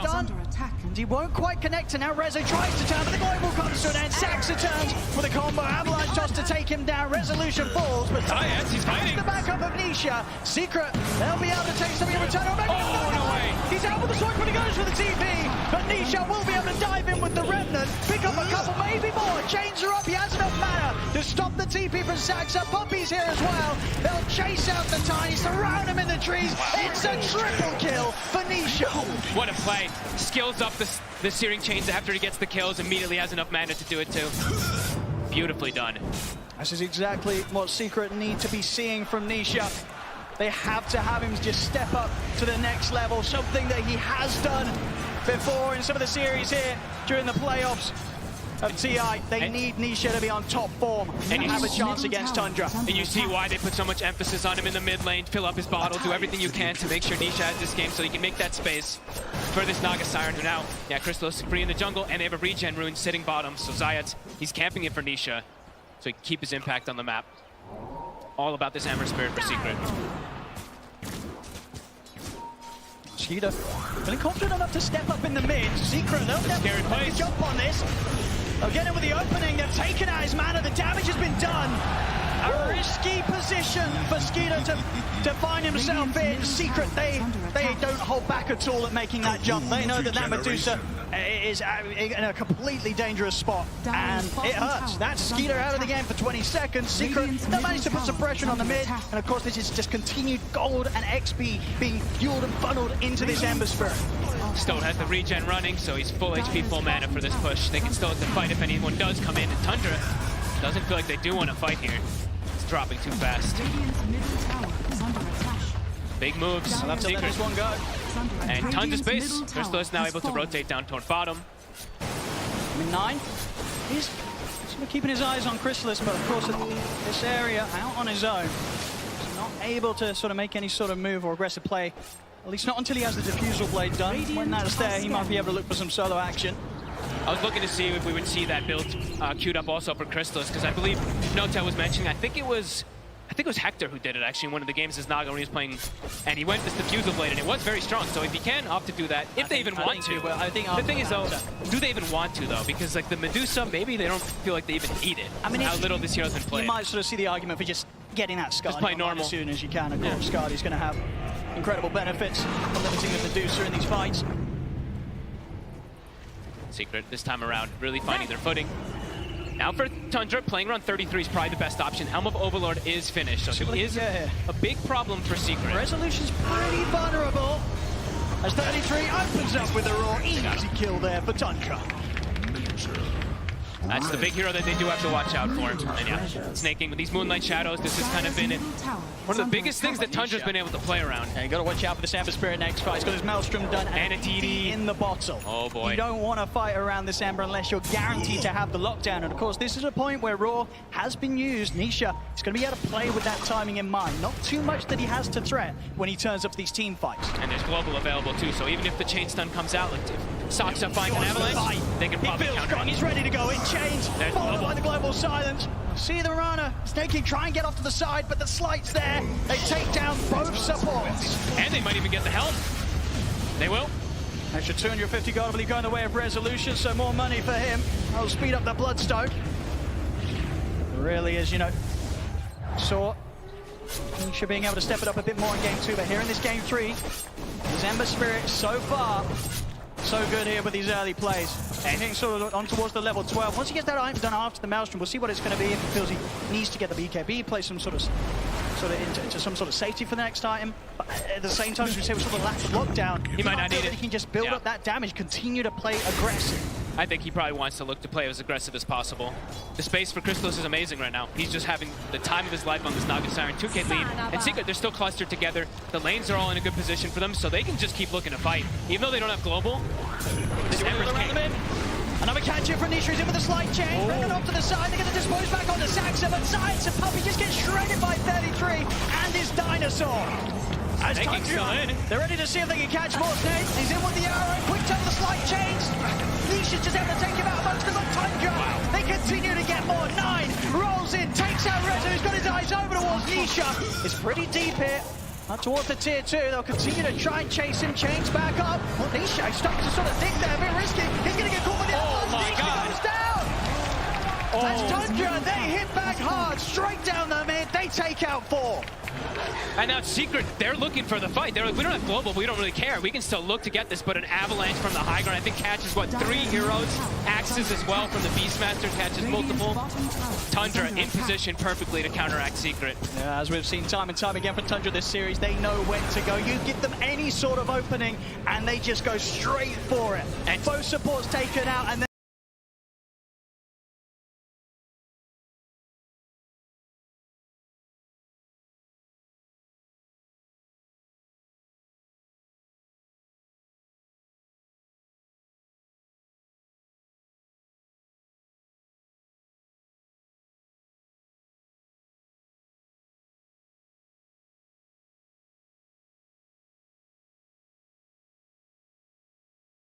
around here on the aggressive against Secret. Puppy does have the global up. They have to try to take out this 33 Beastmaster somehow. He's doing way too much damage. Crystallis is still getting all the space in the world, but that is a pretty devastating hit. Losing Nisha like that.